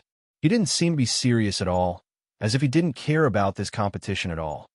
This guy, he deserves it if he loses. Chao Ichien snorted, counted down loudly, and began to exert force in an instant, trying to pull the chain to her side. It had to be said that Chao Ichien's strength was definitely one of the strongest among women. When she was tested in school, Chao Ichien's punch had the strength of 420 kilograms, and her heavy punch had the strength of 1 ton. The teachers and coaches around her were so shocked that they couldn't close their mouths. This kind of strength was only 80 kilograms away from the male world record. Once, when the Public Security Bureau went to another province to investigate a case, they passed by a section of muddy road. A 5-ton off-road vehicle was now in the mud, and 6 men couldn't push it out. In the end, Chao Ichien pushed the off-road vehicle out by herself, and the surrounding male police officers no longer dared to look down on this terrifying woman. With such strength, when Chao Ichien pulled the chain with all her strength, she felt as if she was pulling a wall. No, even if it was a wall, facing Chao Ichien's current strength, it should have collapsed. To be precise, Chao Ichien felt as if she was pulling a building. Chao Ichien continuously roared a few times, trying to use her explosive strength to defeat her opponent, but Gohan didn't move at all. After waiting for a few minutes, Chao Ichien's forehead was covered with sweat, like an old ox that had plowed for a whole morning, but there wasn't even a drop of sweat on her forehead, as if she didn't use any strength at all. Okay, it's my turn. Seeing that she finally stopped struggling, Gohan smiled contemptuously and then slightly pulled. Chao Ichien, who was at the other end of the chain, was pulled up and finally fell into Gohan's arms. Gohan didn't hesitate to grab her, but, "Let go of me." Chao Ichien's face was red, and she struggled down from Gohan's arms. First, she glared at Gohan, and after a short rest, she proposed the second competition. She probably admitted that she was no match for Gohan in terms of pure strength, but Ition thought that she might be able to defeat Gohan with her skills, so she proposed the second competition to be kickboxing. There weren't any specific rules. As long as the opponent couldn't get up for 10 seconds, it would be enough. Ition first put on a few stances, threw a few punches like Ling, and then a few high kicks, showing off a few difficult stances, and then with a roar, she attacked Gohan. Ition thought very well. Gohan might be stronger than her in terms of strength, but she still had the advantage in terms of skills. She could use her nimble body to avoid the opponent's attacks, and at the same time, pour her attacks on Gohan's weakest points and thus defeat the opponent. Unfortunately, the idea was beautiful, but the reality was cruel. In terms of pure strength, Gohan might not be able to beat many opponents, but in terms of skills, Gohan was already at the top, and it was very difficult to find an opponent who could be considered a match for him. So, Ition lost very easily, without any suspense. She was directly KO'd by Gohan and laid on the ground. Not to mention 10 seconds, Even if it was 10 minutes, she wouldn't be able to get up. However, Etion still didn't give up and decided to compete in endurance in the third competition. Wasn't there a saying that women's endurance to endure pain was more than several times that of men? So, Etion decided to compete with Gahan in holding her breath. She found 2 basins of seawater, and then both of them immersed their faces in the seawater at the same time to see who could hold their breath the longest. The result was naturally self-evident. After holding her breath in the water for 8 minutes, Chao Yiqian, who was still clenching her teeth and refusing to admit defeat, was directly pulled out by Gahan by the hair, while Gahan's face was still pressed in the water. For the fourth competition, after thinking for a long time, Etion decided to compete in courage. This was something Chao Yiqian had no choice but to do. Chao Yiqian had to admit that she might not be as good as Gahan in all aspects of physical fitness. So in the end, the only thing she could compete with Gahan was courage. Chao Yiqian didn't think that her courage was inferior to Gahan's. At this time, there were 2 hydraulic presses in the cabin, and there was also a power source nearby. P.S. Don't ask me why there is a power source in the cabin. Just think of it as purely necessary for the plot. So, Gohan and Etion started the 2 hydraulic presses, then set the hydraulic presses descending speed of 1 centimeter per second, and set the pressure at 100 tons. Finally, Gohan and Etion placed their right hands under the hydraulic press at the same time. With such strength, let alone their hands, even a piece of iron would be crushed into a piece of iron. This was the competition of courage that Etion came up with. Whoever pulls out their hand first under the pressure of the hydraulic press would be the loser. Watching the hydraulic press in front of her slowly descending, getting closer and closer to her palm, Chao Etienne's heart was filled with anxiety and fear. Although she knew that her palm would definitely turn into a pile of meat under the pressure of the hydraulic press, Chao Etienne decided to throw caution to the wind. Even if the hydraulic press really pressed down on her hand, she would not pull her hand out. He had lost completely. He had lost everything to this damn man. In the end, all Chao Etienne had left was his courage.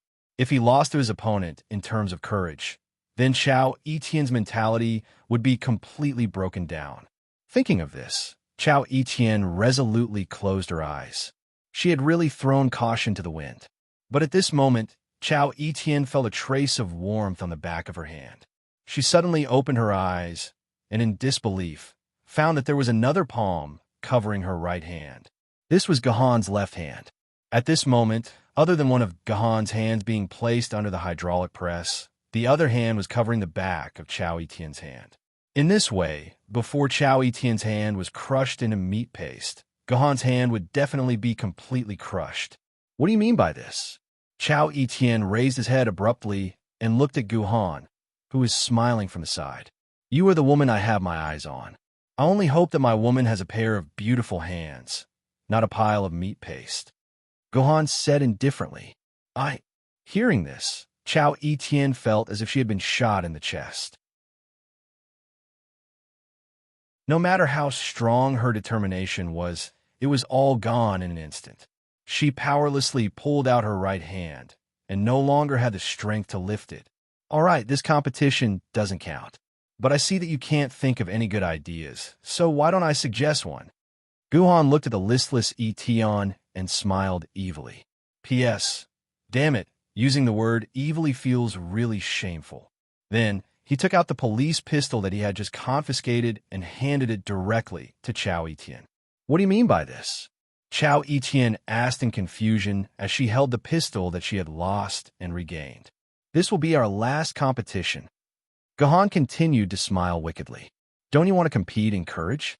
Then this is the best way. You can point the gun at my head, then count to 123 and shoot. If I dodge, then I lose. What do you think? You're crazy. You're crazy. Chao Etienne was so scared that she took a few steps back. It wasn't that this competition was disadvantageous to Chao Etienne, but on the contrary, the man in front of her looked like he was courting death. If he dodged, then he would lose, and he would be locked up in prison. But if he didn't dodge, then he would be shot in the head, and then he would be completely dead. No matter how she looked at it, it was a dead end. If this man wasn't crazy, why would he suggest such a competition? Come on, don't hesitate. Let's compete. Gohan held Etion's hand and pointed the gun at his head. At the same time, Gohan took a step back, less than a meter away from the gun. Come on, count to 123. Gohan urged with a smile. Etion's body was trembling, and she didn't start the countdown. What's wrong? Don't you even have the courage to count? Gohan smiled warmly. How about this? I'll count for you. 1, 2, 3. Bang! A gunshot rang out. After Gohan counted to 3, Etion's body trembled instinctively, and then the gunshot rang out. Not to mention trembling, Gohan didn't even move his head. No, but after Etion fired the gun, she screamed miserably and then hugged Gohan's body, shouting, "Don't die. I don't want to kill you. I don't want to kill you."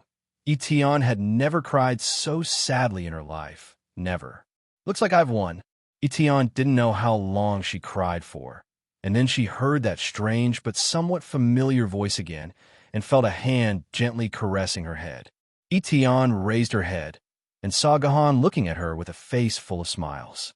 Etion was shocked and pushed Gohan away. At the same time, she touched Gohan's forehead in disbelief. His skin was as smooth as jade, and there were no signs of injury. How could this be? Etion asked in a daze. You have to ask yourself, because you didn't fire the gun. Gohan threw the black cartridge in his hand to the side, and then said gently with a hint of sweetness, "You can't bear to kill me, so you didn't fire the gun." Impossible. I fired the gun. I even heard the gunshot. How could I have not fired the gun? Etion shook her head randomly, and she felt that her mind was in a mess. I told you. It was just your illusion. You can't bear to kill me, and you didn't pull the trigger from the beginning to the end. You must have fallen in love with me. Gohan pulled Etion into his arms, and at the same time, he gently stroked Etion's jade back. You can ask yourself in your heart, have you fallen in love with me? Gohan's voice had a hint of bewitchment. Etion was completely flustered. She really started to ask herself. In the end, it would have been better if she hadn't asked. Once she asked, Etion suddenly realized that she might actually have fallen in love with this man. Etion asked herself if she had ever looked down on everyone in her life, and she had far surpassed her peers. No one had ever been able to defeat her, and no man had ever defeated her in such a crushing manner. Only now did Etion realize that when she fired the gun, she had already been completely defeated. She had already fallen in love with this man who had defeated her. Then Etion suddenly became hesitant, and her face revealed the expression of a little girl, and her face was full of shyness. Then what? Seeing that Etion still couldn't speak, Gohan took the initiative to ask gently, "Then, is it time for me to become your slave?" Etion took a deep breath and asked like Liu Hulin was sacrificing herself for a just cause.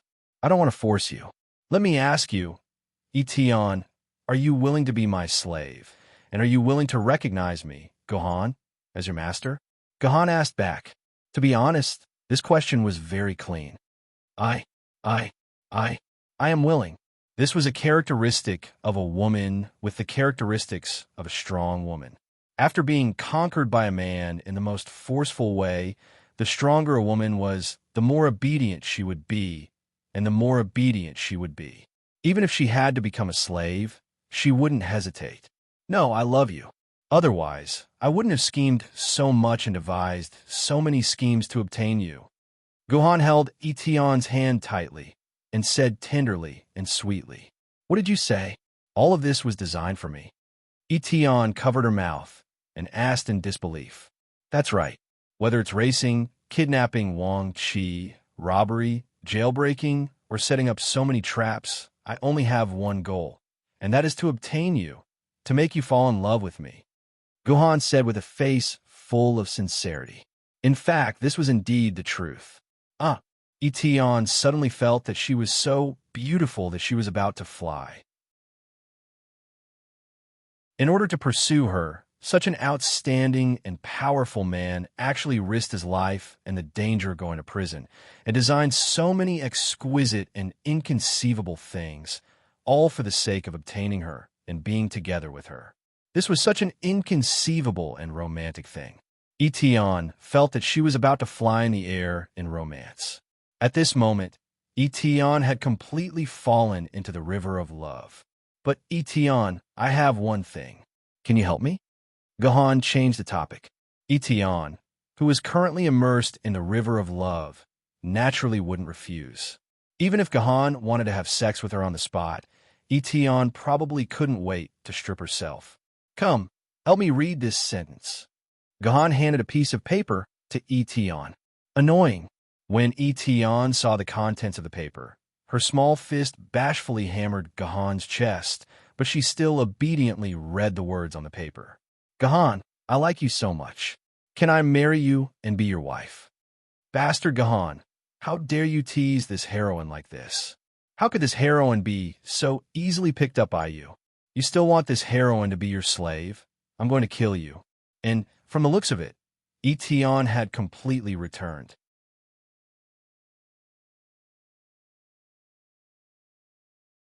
Chapter 12:21. Boss, you're amazing. You actually single-handedly caught this criminal suspect. You should know that when the bureau chief found out that you rushed in alone, he almost skinned us alive. A group of criminal police surrounded Chao Etienne and praised him loudly. After waiting anxiously on the dock for almost 2 hours, Chao Etienne finally came back with a boat and a man behind Chao Etienne who was wearing handcuffs and had a depressed face. Don't be noisy, this heroine. Oh, my ears are going deaf from all your noise. Everyone, get in the car and quickly take this person back to the police station in case there are any more accidents on the road. After Chao Etienne said this, everyone did not dare to say anything more. They all boarded the police car and drove away. In a short while, they returned to the police station. You all go and rest. This criminal suspect is very cunning and vicious. I want to lock him up personally. Chao Etienne's words did not arouse any suspicion. Chao Etienne had spent a lot of effort to catch this criminal. Of course, he had to lock him up personally. Otherwise, he would definitely not be at ease. Although Chao Etienne had personally arrested the criminal suspect, the guy who made the secretary of Shanghai extremely angry was finally arrested. The entire Shanghai public security system breathed a long sigh of relief. The Shanghai Public Security Bureau chief immediately praised Chao Etienne in front of everyone. He was just short of directly telling Chao Etienne that the future Public Security Bureau chief would be him. All right, Etienne, you've also worked hard for a few days. Hurry up and go home to rest. The bureau chief said to Chao Etienne kindly. No, there are still some doubts in this case that haven't been solved. This criminal suspect still hasn't spoken. I have to work overtime today to prepare some information so that I can interrogate this guy. Chao Etienne shook his head. Sigh, Etienne, you're good at everything, but this work attitude is unacceptable. How can you ignore your health for work? The bureau chief sighed, but he was very familiar with Chao Etienne's character. He knew that persuasion was useless, so he let Chao Etienne stay in the Public Security Bureau. Seeing Chao Etienne stay in the office, the other criminal police around looked at each other. They wanted to say something, but did not dare to say it. All right, you don't have to look around. I know what you're thinking. Everyone is not much better than me these days. You haven't seen your wife and children, right? Go home, have a good rest tonight, and work hard tomorrow. As soon as Chao Etienne said this, the other police officers heaved a sigh of relief and bid farewell to Chao Etienne with smiles on their faces. In the end, Chao Etienne was the only one left in the office. This fellow, in the end, he still threw the matter onto my head. Seeing that everyone had left, Chao Etienne smiled bitterly and opened the public security system's household registration system. He entered the word Juzi into the search bar and began to search the database. No, there isn't a woman with Juzi in her name in the entire Shanghai. In the end, the search results were empty. Etienne scratched his head, causing his dandruff to fall from the sky. After that, Etienne came to a sudden realization and muttered, Damn it, I've gotten so used to calling her Juzi that I forgot that her real name is Juzi. When Etion entered the search again, a few names and photos were reflected in Etion's eyes. Hey, are you there? After working for more than 10 minutes, Etion slowly closed her eyes. However, her consciousness did not rest. Instead, she used her sword mark to contact Gahan, who was currently in prison. How is it? Did you find the information I wanted? Guhan's lazy voice was heard. I found it. Etion answered obediently. This made Gahan slightly surprised. Tell me about it. The best one to find is your sister. Her name is Gu Doyu now. She's a 5th grade primary school student. She's on summer vacation now. I think she's at home. Her address is XX District, XX Street. Then there's Juzi. She's a little more troublesome. She seems to be the main research institute of a key national research and is currently conducting confidential research. Fortunately, I'm looking through the Public Security Bureau's mainframe. If it was a normal police station's computer, I wouldn't even be able to find her name. Zhu Xian and Xian Yuan are even more troublesome. Because I don't know what they look like, I can't tell which one is our sister. I can only find all the young girls with Zhu Xian and Xian Yuan in their names. There are 7 or 8 of them in total. However, I think the most likely ones are Qian Zhu Xian and Li Xian Yuan. Qian Zhu Xian is the daughter of a mafia boss in Shanghai. He usually has more than 10 bodyguards around him. Li Xian Yuan is a university professor. He's a history teacher in charge of teaching the history of the 3rd generation. I really can't find the extinguished celestial sword that you mentioned. At the very least, there's definitely no woman in Shanghai with the word extinguished celestial in her name.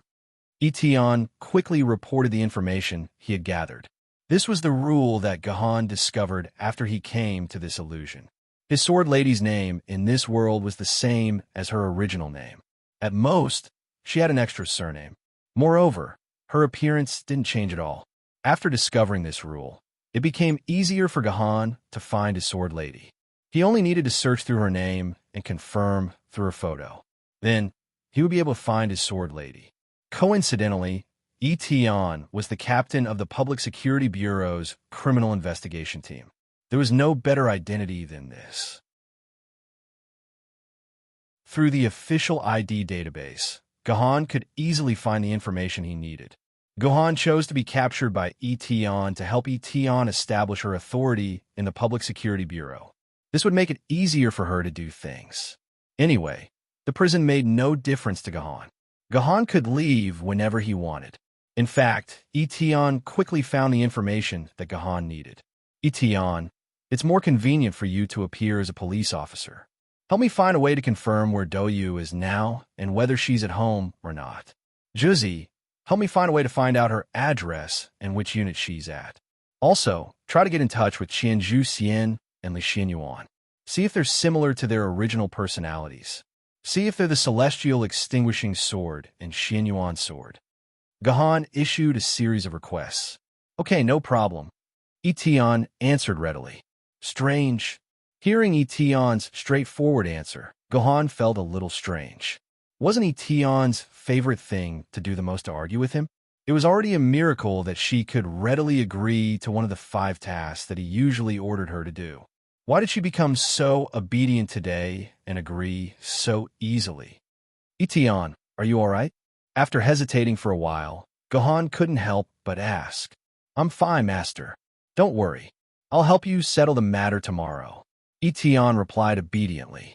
After thinking for a while, she added, Master, do you feel uncomfortable in that room? Are you okay with a blanket? I have a silk blanket here. Why don't I send it over to you? No need. Hurry up and go home and rest. Just settle the matter tomorrow. Gahan couldn't help but shiver. Was this really the Etion that he was familiar with? Could it be that what happened today not only awakened Etion's memory, but also changed her personality? Does she really treat me as her master from the bottom of her heart? Gahan guessed with a headache. The 5th day. My little princess. Hurry up and wake up. My beautiful little princess. Hurry up and wake up. When Doyu heard this deep voice, her beautiful big eyes slowly opened. She saw a sword floating in front of her and speaking with a magnetic voice. Who are you? Why are you looking for me? If she was a normal girl, she would have screamed in fear at this strange scene. However, our Doyu was different. She didn't scream or scream. Instead, she blinked her big eyes and looked at the sword excitedly without any fear. Your Highness, I am the divine guardian sword of the Dara Bung Kingdom. You are our Dara Bung Kingdom's little princess. Right now, our Dara Bung Kingdom's prince has been turned into a monster by an evil old witch. Only your Highness can save our prince, so I'm here to look for you. The divine guardian's sword said with a faint voice. So I really am your Highness. I told you, I really am your Highness. But my parents, teachers, Nyo Nyo, and Tion Tion didn't believe me no matter what. I'll turn them into turtles and ants. Let's see if they still dare to not believe me in the future. Upon hearing the nation shielding celestial sword's words, Doyu instantly jumped up from the bed in excitement. She skipped around happily, completely disregarding the fact that she was only wearing a pair of underwear and the 2 young cherries on her chest were still exposed. Gohan couldn't help but feel a chill run down his spine when he heard Doyu's words. He never knew that his sister had such evil thoughts. She wanted to turn her friends into turtles and ants. She should be the little witch from the fairy tales. I believe that everyone has already guessed by now. However, the sword floating in front of Doyu was not the divine guardian sword of the Darabang Kingdom. It was Gohan's heavenly sword. At this moment, Gohan was flying in the sky, controlling heavenly sword to act as the divine guardian sword. The reason why Gohan did this was because he wanted to conquer his sister, Doyu. This is the personality of Doyu, the little princess. She likes to read fairy tales, especially fairy tales about Cinderella, Snow White, and mermaids. Try telling other students that you're the reincarnation of Snow White. Gohan looked at the detailed information on Gu Doyu in his hands again. This was information that Heavenly Sword spent an entire morning visiting Doyu's teachers, parents, and classmates. This was because Heavenly Sword was a slightly famous criminal police captain in Shanghai. The reason he used was that there was a perverted demon in Shanghai who liked to target little Lolas. Recently, it was discovered that this perverted demon had his eyes on Doyu, so he needed to investigate. In the end, these people all revealed all the information about Gu Doyu. It was much more detailed than the information that Gohan had obtained from investigating Qi Dian and Heavenly Sword. As expected of a criminal investigation profession, after coming up with a detailed plan, Gohan escaped from prison with Heavenly Sword's cooperation at night. Shui then changed into Gohan's clothes and covered herself with a blanket. No one suspected that Gohan had disappeared. Divine Guardian Sword, tell me, how should I save the prince? Doyu asked eagerly. If you want to save the prince, you must get the old witch's magic potion. We can only get the magic potion by going to the old witch's castle and defeating her, said the Divine Guardian Sword. Okay, then let's go quickly. Doyu clapped his hands excitedly, then started to take out his clothes from beside his pillow, preparing to put them on. My dear princess, you don't need to wear mortal clothes. You have your own princess fairy dress, said the Divine Guardian Sword. Princess fairy dress? Where is it? Where is it? Asked Doyu. Your Highness, you just need to grab the hilt of my sword. Okay. Doyu nodded and grabbed the hilt of the heavenly sword. In an instant, a beautiful princess dress was put on Doyu's body. The Divine Guardian Sword even helped Doyu put on white children's cotton socks and pink crystal shoes. Wow! Looking at her gorgeous clothes, Doyu was so excited that she couldn't control herself. She completely believed what the Divine Guardian Sword said, and she also believed that she was the princess of Dalabang Kingdom. In reality, the clothes were just put on Doyu through the dimensional space of the scabbard. But where's the old witch's castle? Is it very far? Doyu, I don't want to walk. Her Highness can't walk. After the excitement, Doyu suddenly thought of this very important question. Her mother always drove her to school. She hadn't even walked far. Don't worry. Your Highness, your princess power has activated the divine power in my body. I can fly you there. As soon as the nation's shielding celestial sword finished speaking, Doyu felt a tremendous force coming from the sword. His body flew up uncontrollably and quickly flew out of the window. He hovered high up in the sky. Under the illumination of the bright moonlight, he looked like a cute little fairy princess. "I can fly! I can fly!" Doyu shouted excitedly. Her voice was quite loud when she screamed. Many of the rooms that had their lights off at night were lit up again. The Divine Guardian Sword quickly told Doyu to shut up and not alert anyone else. Otherwise, if someone found out, Doyu's princess power would be gone. Hearing that she would lose her princess power, Doyu immediately shut up. After flying for a while, they finally arrived at the old witch's castle. It was a dark, silent, and deserted ancient castle. "It's so dark. It's so scary." Unexpectedly, our Princess Royal Highness became terrified when she entered the castle. Perhaps it was because it was pitch black in the castle. Doyu, who was still alive and kicking just a moment ago, was so scared that he started crying. He shouted, "I don't want to save the prince anymore. I want to go home." In the end, it was the Divine Guardian Sword's persuasion that Doyu mustered up her courage. Under the guidance of the Divine Guardian Sword, Doyu moved step by step in the dark castle. Finally, they arrived at a room with candles lit up. The door was wide open. There was a bed in the room, and on the bed lay a scary woman wearing a black robe and a scary mask. "Your Highness, that's the old witch. You just have to use me to pierce her heart, and we can defeat her," the kingdom-protecting Divine Sword said in a serious tone. However, was it really a fairy tale to have a fifth-year lowly stab someone's heart?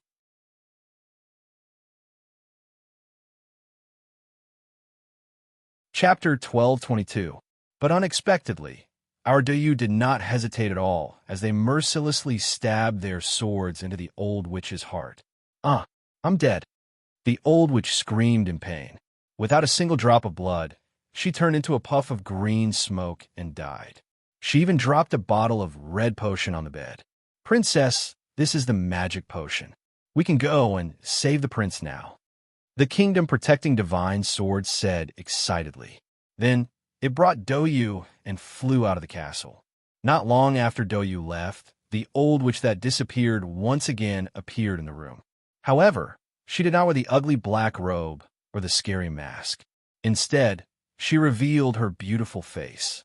"Isn't this our Miss Chidian? Damn it, that bastard Gahan actually made me act as the old witch. This role should have been given to Etion," Chidian said angrily. It was obvious that it was very dissatisfied with this role arrangement. Also, it was worth mentioning that this castle was a vacation villa of the Chidian family. It just so happened that Gahan took advantage of it. "Oh no, I still have to hurry." Chidian suddenly thought of something and instantly disappeared from the castle. Kingdom-protecting Divine Sword? "Where's my prince?" Doyu found himself in the sky above the sea and asked the kingdom-protecting Divine Sword curiously. "My dear princess, the prince is trapped in the clamshell at the bottom of the sea. We just need to go to the bottom of the sea to find the prince," the kingdom-protecting Divine Sword replied. "But I'm afraid. I'm afraid of water," Doyu said with an ugly expression. It was hard to believe that the Doyu sword that usually loved water would actually be afraid of water at this moment. "It's okay, princess. As long as I'm by your side, the seawater won't be able to hurt you. If you don't believe me, you can go to the bottom of the sea and take a look." With the comfort of the kingdom-protecting Divine Sword, Doyu slowly fell into the water. In the end, he found that the sea was actually separated by the kingdom-protecting Divine Sword. The seawater couldn't get any closer to him when it was still 1 meter away from him. Of course, the Heavenly Sword did not have any water-repelling effects. It was Gohan who had secretly used Sword Chi to forcefully separate the seawater. As Doyu continued to dive deeper, it did not take long before they found a clamshell that was the size of a human. What was surprising was that the surface of the clamshell was glowing, and it lit up the surrounding pitch-black seawater. By the way, Etion had also stolen this clamshell from a cosplay club's inventory. Needless to say, the effect of the clamshell was quite good. It even had its own lighting effect. It was perfect. "Your Royal Highness, quick! As long as you sprinkle the magic potion on the clamshell will automatically open, and His Royal Highness can be saved," the kingdom-protecting Divine Sword said excitedly. "Oh, Oh, Douyu replied. Just as she was about to sprinkle the mana potion on it, she was caught by an evil giant hand before she could do anything. Ga. Your Royal Highness, you can't defeat me, an old witch. An evil voice that sounded like a crow screamed. Douyu raised her head and saw that the old witch that she had killed just now had appeared behind her and grabbed her. Help! Help! Douyu screamed in fear. Ga. It's useless, Your Royal Highness. It's useless even if you scream yourself hoarse. I'm going to extract all your blood and refine it into a black chicken white phoenix pill. As long as I eat this pill, I'll be able to regain my beauty. Ga. Qidian's performance had no sincerity at all. It was extremely inferior.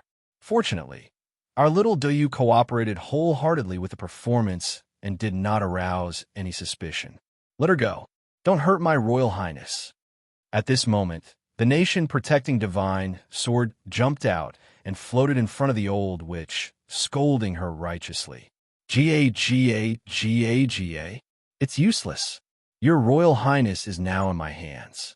Without the power of the princess, you won't be able to defeat me. Ga. Unless you choose to sacrifice yourself and unleash all of your divine power, you won't be able to defeat me. Ga. Speaking of which, this old witch was really stupid. She actually told the kingdom-protecting divine sword how to defeat her. Who said that I don't have the courage? The kingdom-protecting divine sword shouted tragically. Then it said gently to Douyu, I'm sorry, my most beloved Royal Highness.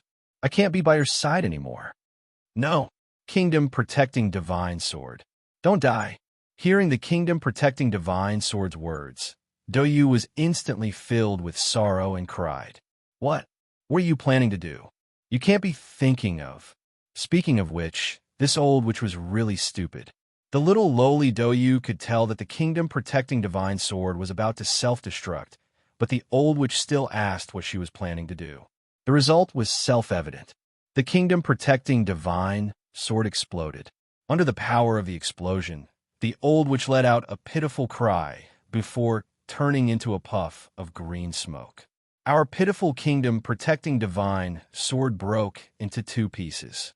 Kingdom-protecting divine sword. Kingdom-protecting divine sword, don't die. Douyu hugged the broken kingdom-protecting divine sword and cried loudly. My dear Royal Highness, do you really want to save this kingdom-protecting divine sword? At this moment, a gentle female voice rang in Douyu's ears. Douyu looked up and saw a fairy wearing a fairy costume. Okay, this fairy was actually the old witch from before. She was Qidian, but she had changed her clothes at the last minute. Can I save it? Hearing the fairy's words, Douyu immediately asked excitedly. Of course. The fairy replied with a smile. As long as you pour the mana potion in your hand on the kingdom-protecting divine sword, the kingdom-protecting divine sword will revive. Oh, just as Douyu was about to pour the potion, she suddenly thought of something and asked, but if I use the mana potion on the kingdom-protecting divine sword, what will happen to His Royal Highness? There is only one bottle of mana potion, and it can only be used on one person. If you save the kingdom-protecting divine sword, you won't be able to save His Royal Highness. The fairy replied softly, But Your Royal Highness, you are so smart. You must know who truly treats you well. You must know which person you should use the mana potion on. You should save someone who truly treats you well. Someone who is willing to sacrifice his life to protect you. I understand. Douyu nodded solemnly. Under Qidian's gratified gaze, Douyu threw the two halves of the divine protector's sword to the bottom of the sea. Then, he took the mana potion and ran to the clam with a smile on his face. He poured the entire bottle of mana potion on it. How did this happen? Qidian was completely dumbfounded and did not know what to say. Shouldn't Douyu give up on saving His Royal Highness who had nothing to do with her and resurrect the kingdom-protecting divine sword that sacrificed itself to save her? Wasn't that how it was written in fairy tales? Why? Why didn't you resurrect the kingdom-protecting divine sword? Why? Jian could not understand it, no matter how hard she thought about it. She could not help but ask Douyu, "What's so strange about that?" Douyu raised her head and pouted. It said in the fairy tales that princesses live happily with their princes. Which princess would live happily with a sword? But, but this sword might turn into a prince, Jian said weakly. She did not have the aura of a fairy at all. Nonsense. How could a sword turn into a human? How could it turn into a prince? You've read too many fairy tales. Don't worry. I'll dig a hole at the bottom of the sea and write the words Tomb of the Kingdom Protecting Divine Sword with my tears. Douyu clapped her hands. All right, I'm the princess. Maybe my tears have the ability to heal and resurrect this sword. Jian was completely speechless. She did not know how to reply to Douyu. She could only contact Gahan through the sword mark and ask, "Gahan, what should we do next?" The script has changed. If Douyu doesn't resurrect the kingdom-protecting divine sword, how are you going to make your appearance? There's no other way. We'll just play it by ear. On the other end, Guhan's voice was also incomparably helpless. He was originally full of confidence, but he had no idea how to continue this plot. He could only go with the flow and adapt to the situation. As the potion was poured on the clamshell, it slowly opened up and revealed a prince dressed in luxurious clothes. "Was it you who saved me, my dear princess?" After the clamshell was opened, the prince opened his gentle eyes and looked at Douyu. "It's me." Douyu's eyes turned into crescents when she saw the handsome prince. "Oh, my most beautiful princess. You're the one who saved me." As soon as the prince came out from the clamshell, he immediately knelt on one knee and took out an extra-large diamond ring from his pocket. He presented it to Douyu and begged, "My dear Princess Royal Highness, will you marry me and be my queen? Let's live happily ever after." Faced with the prince's passionate proposal, Douyu began to hesitate. This caused Jian and Guhan, who was playing the role of the prince, to feel nervous. If Douyu rejected the proposal, all their acting would be in vain. "But I'm the princess of the Darabang Kingdom, and you're the prince of the Darabang Kingdom. We're siblings. Are siblings allowed to get married too?" Douyu asked curiously. **T. I missed out on such a huge bug." Gohan's heart froze. He never thought that he would make such a mistake. After all, this plan was made in a hurry, and the preparation was also very complicated. He actually missed out on such an important bug that allowed him and Douyu to become the prince and princess of the Darabang Kingdom. Even if they weren't biological siblings, they would still be cousins. If these two were to get married, it would really be... However, at this very moment, the arrow was already knocked on the bowstring. If Guhan said no, not only would all his previous efforts be wasted, it would also be impossible for him to use this method to conquer Douyu in the future. Thinking about this, Gahan made up his mind and said something that went against the natural order of things. "It's all right, my dearest sister. Even if we're siblings, as long as there's love between us, it's fine. I know. I promise you, I'll marry you." When Douyu heard that, she immediately threw herself into his Royal Highness' arms and kissed Guhan's lips. Guhan had to exert a lot of strength to pull Douyu away from him like an octopus. "Come, my dearest princess. After you say this marriage vow, we can be together." Gahan took out a piece of paper and placed it in front of Douyu. However, after staring at it for a long time, Douyu still couldn't read the words on the paper. What's going on? Could it be that something unexpected has happened? Just when Gahan was feeling anxious, Douyu suddenly said to Gahan in tears, "Your Highness, I can't read." "What the?" Jian, who was a bystander, fell flat on his face. Even his black lace panties were exposed. "I'll teach you. Say it after me. Gahan, I like you so much. Can I marry you and be your wife?" "Gahan, I like you so much. Can I marry you and be your wife?" After saying this, Douyu's eyes suddenly brightened up, and she jumped into Gahan's arms. "Brother, you're finally willing to marry me," she said happily. "No." Guhan slapped Douyu's little butt. On the sixth day, according to Jian's memories, Douyu had a miserable night. her little, but was beaten swollen by Gahan. Gohan was angry at Doyu for abandoning the divine sword for the prince. Secondly, it was because Doyu seemed to have taken Gahan's words seriously and insisted on marrying Gahan regardless of the fact that they were siblings. Gohan was so angry that he had to beat Doyu to suppress her indecent thoughts. When this indecent flame was finally ignited by Gahan, Gohan would know how difficult it was to make his sister take back her terrible thoughts in the future. After putting in so much effort to solve his sister's problem, the only one left was Juzi. Juzi was currently working in a highly secretive work unit. How secretive was this work unit? For example, even the author, Junhua, didn't dare to write the name of this work unit in the book. This showed how secretive the work unit was. Etion racked his brains, but couldn't find a reasonable reason to record this confidential work unit. Of course, this wasn't a big deal.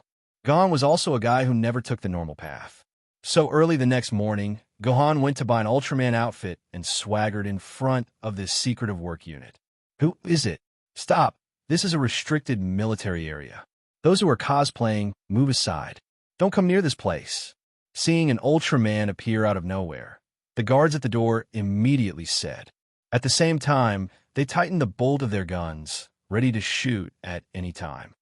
Ultraman Light Wave. Gohan couldn't be bothered to talk nonsense. He directly put on the classic Ultraman pose and then used a sword energy to knock out these soldiers.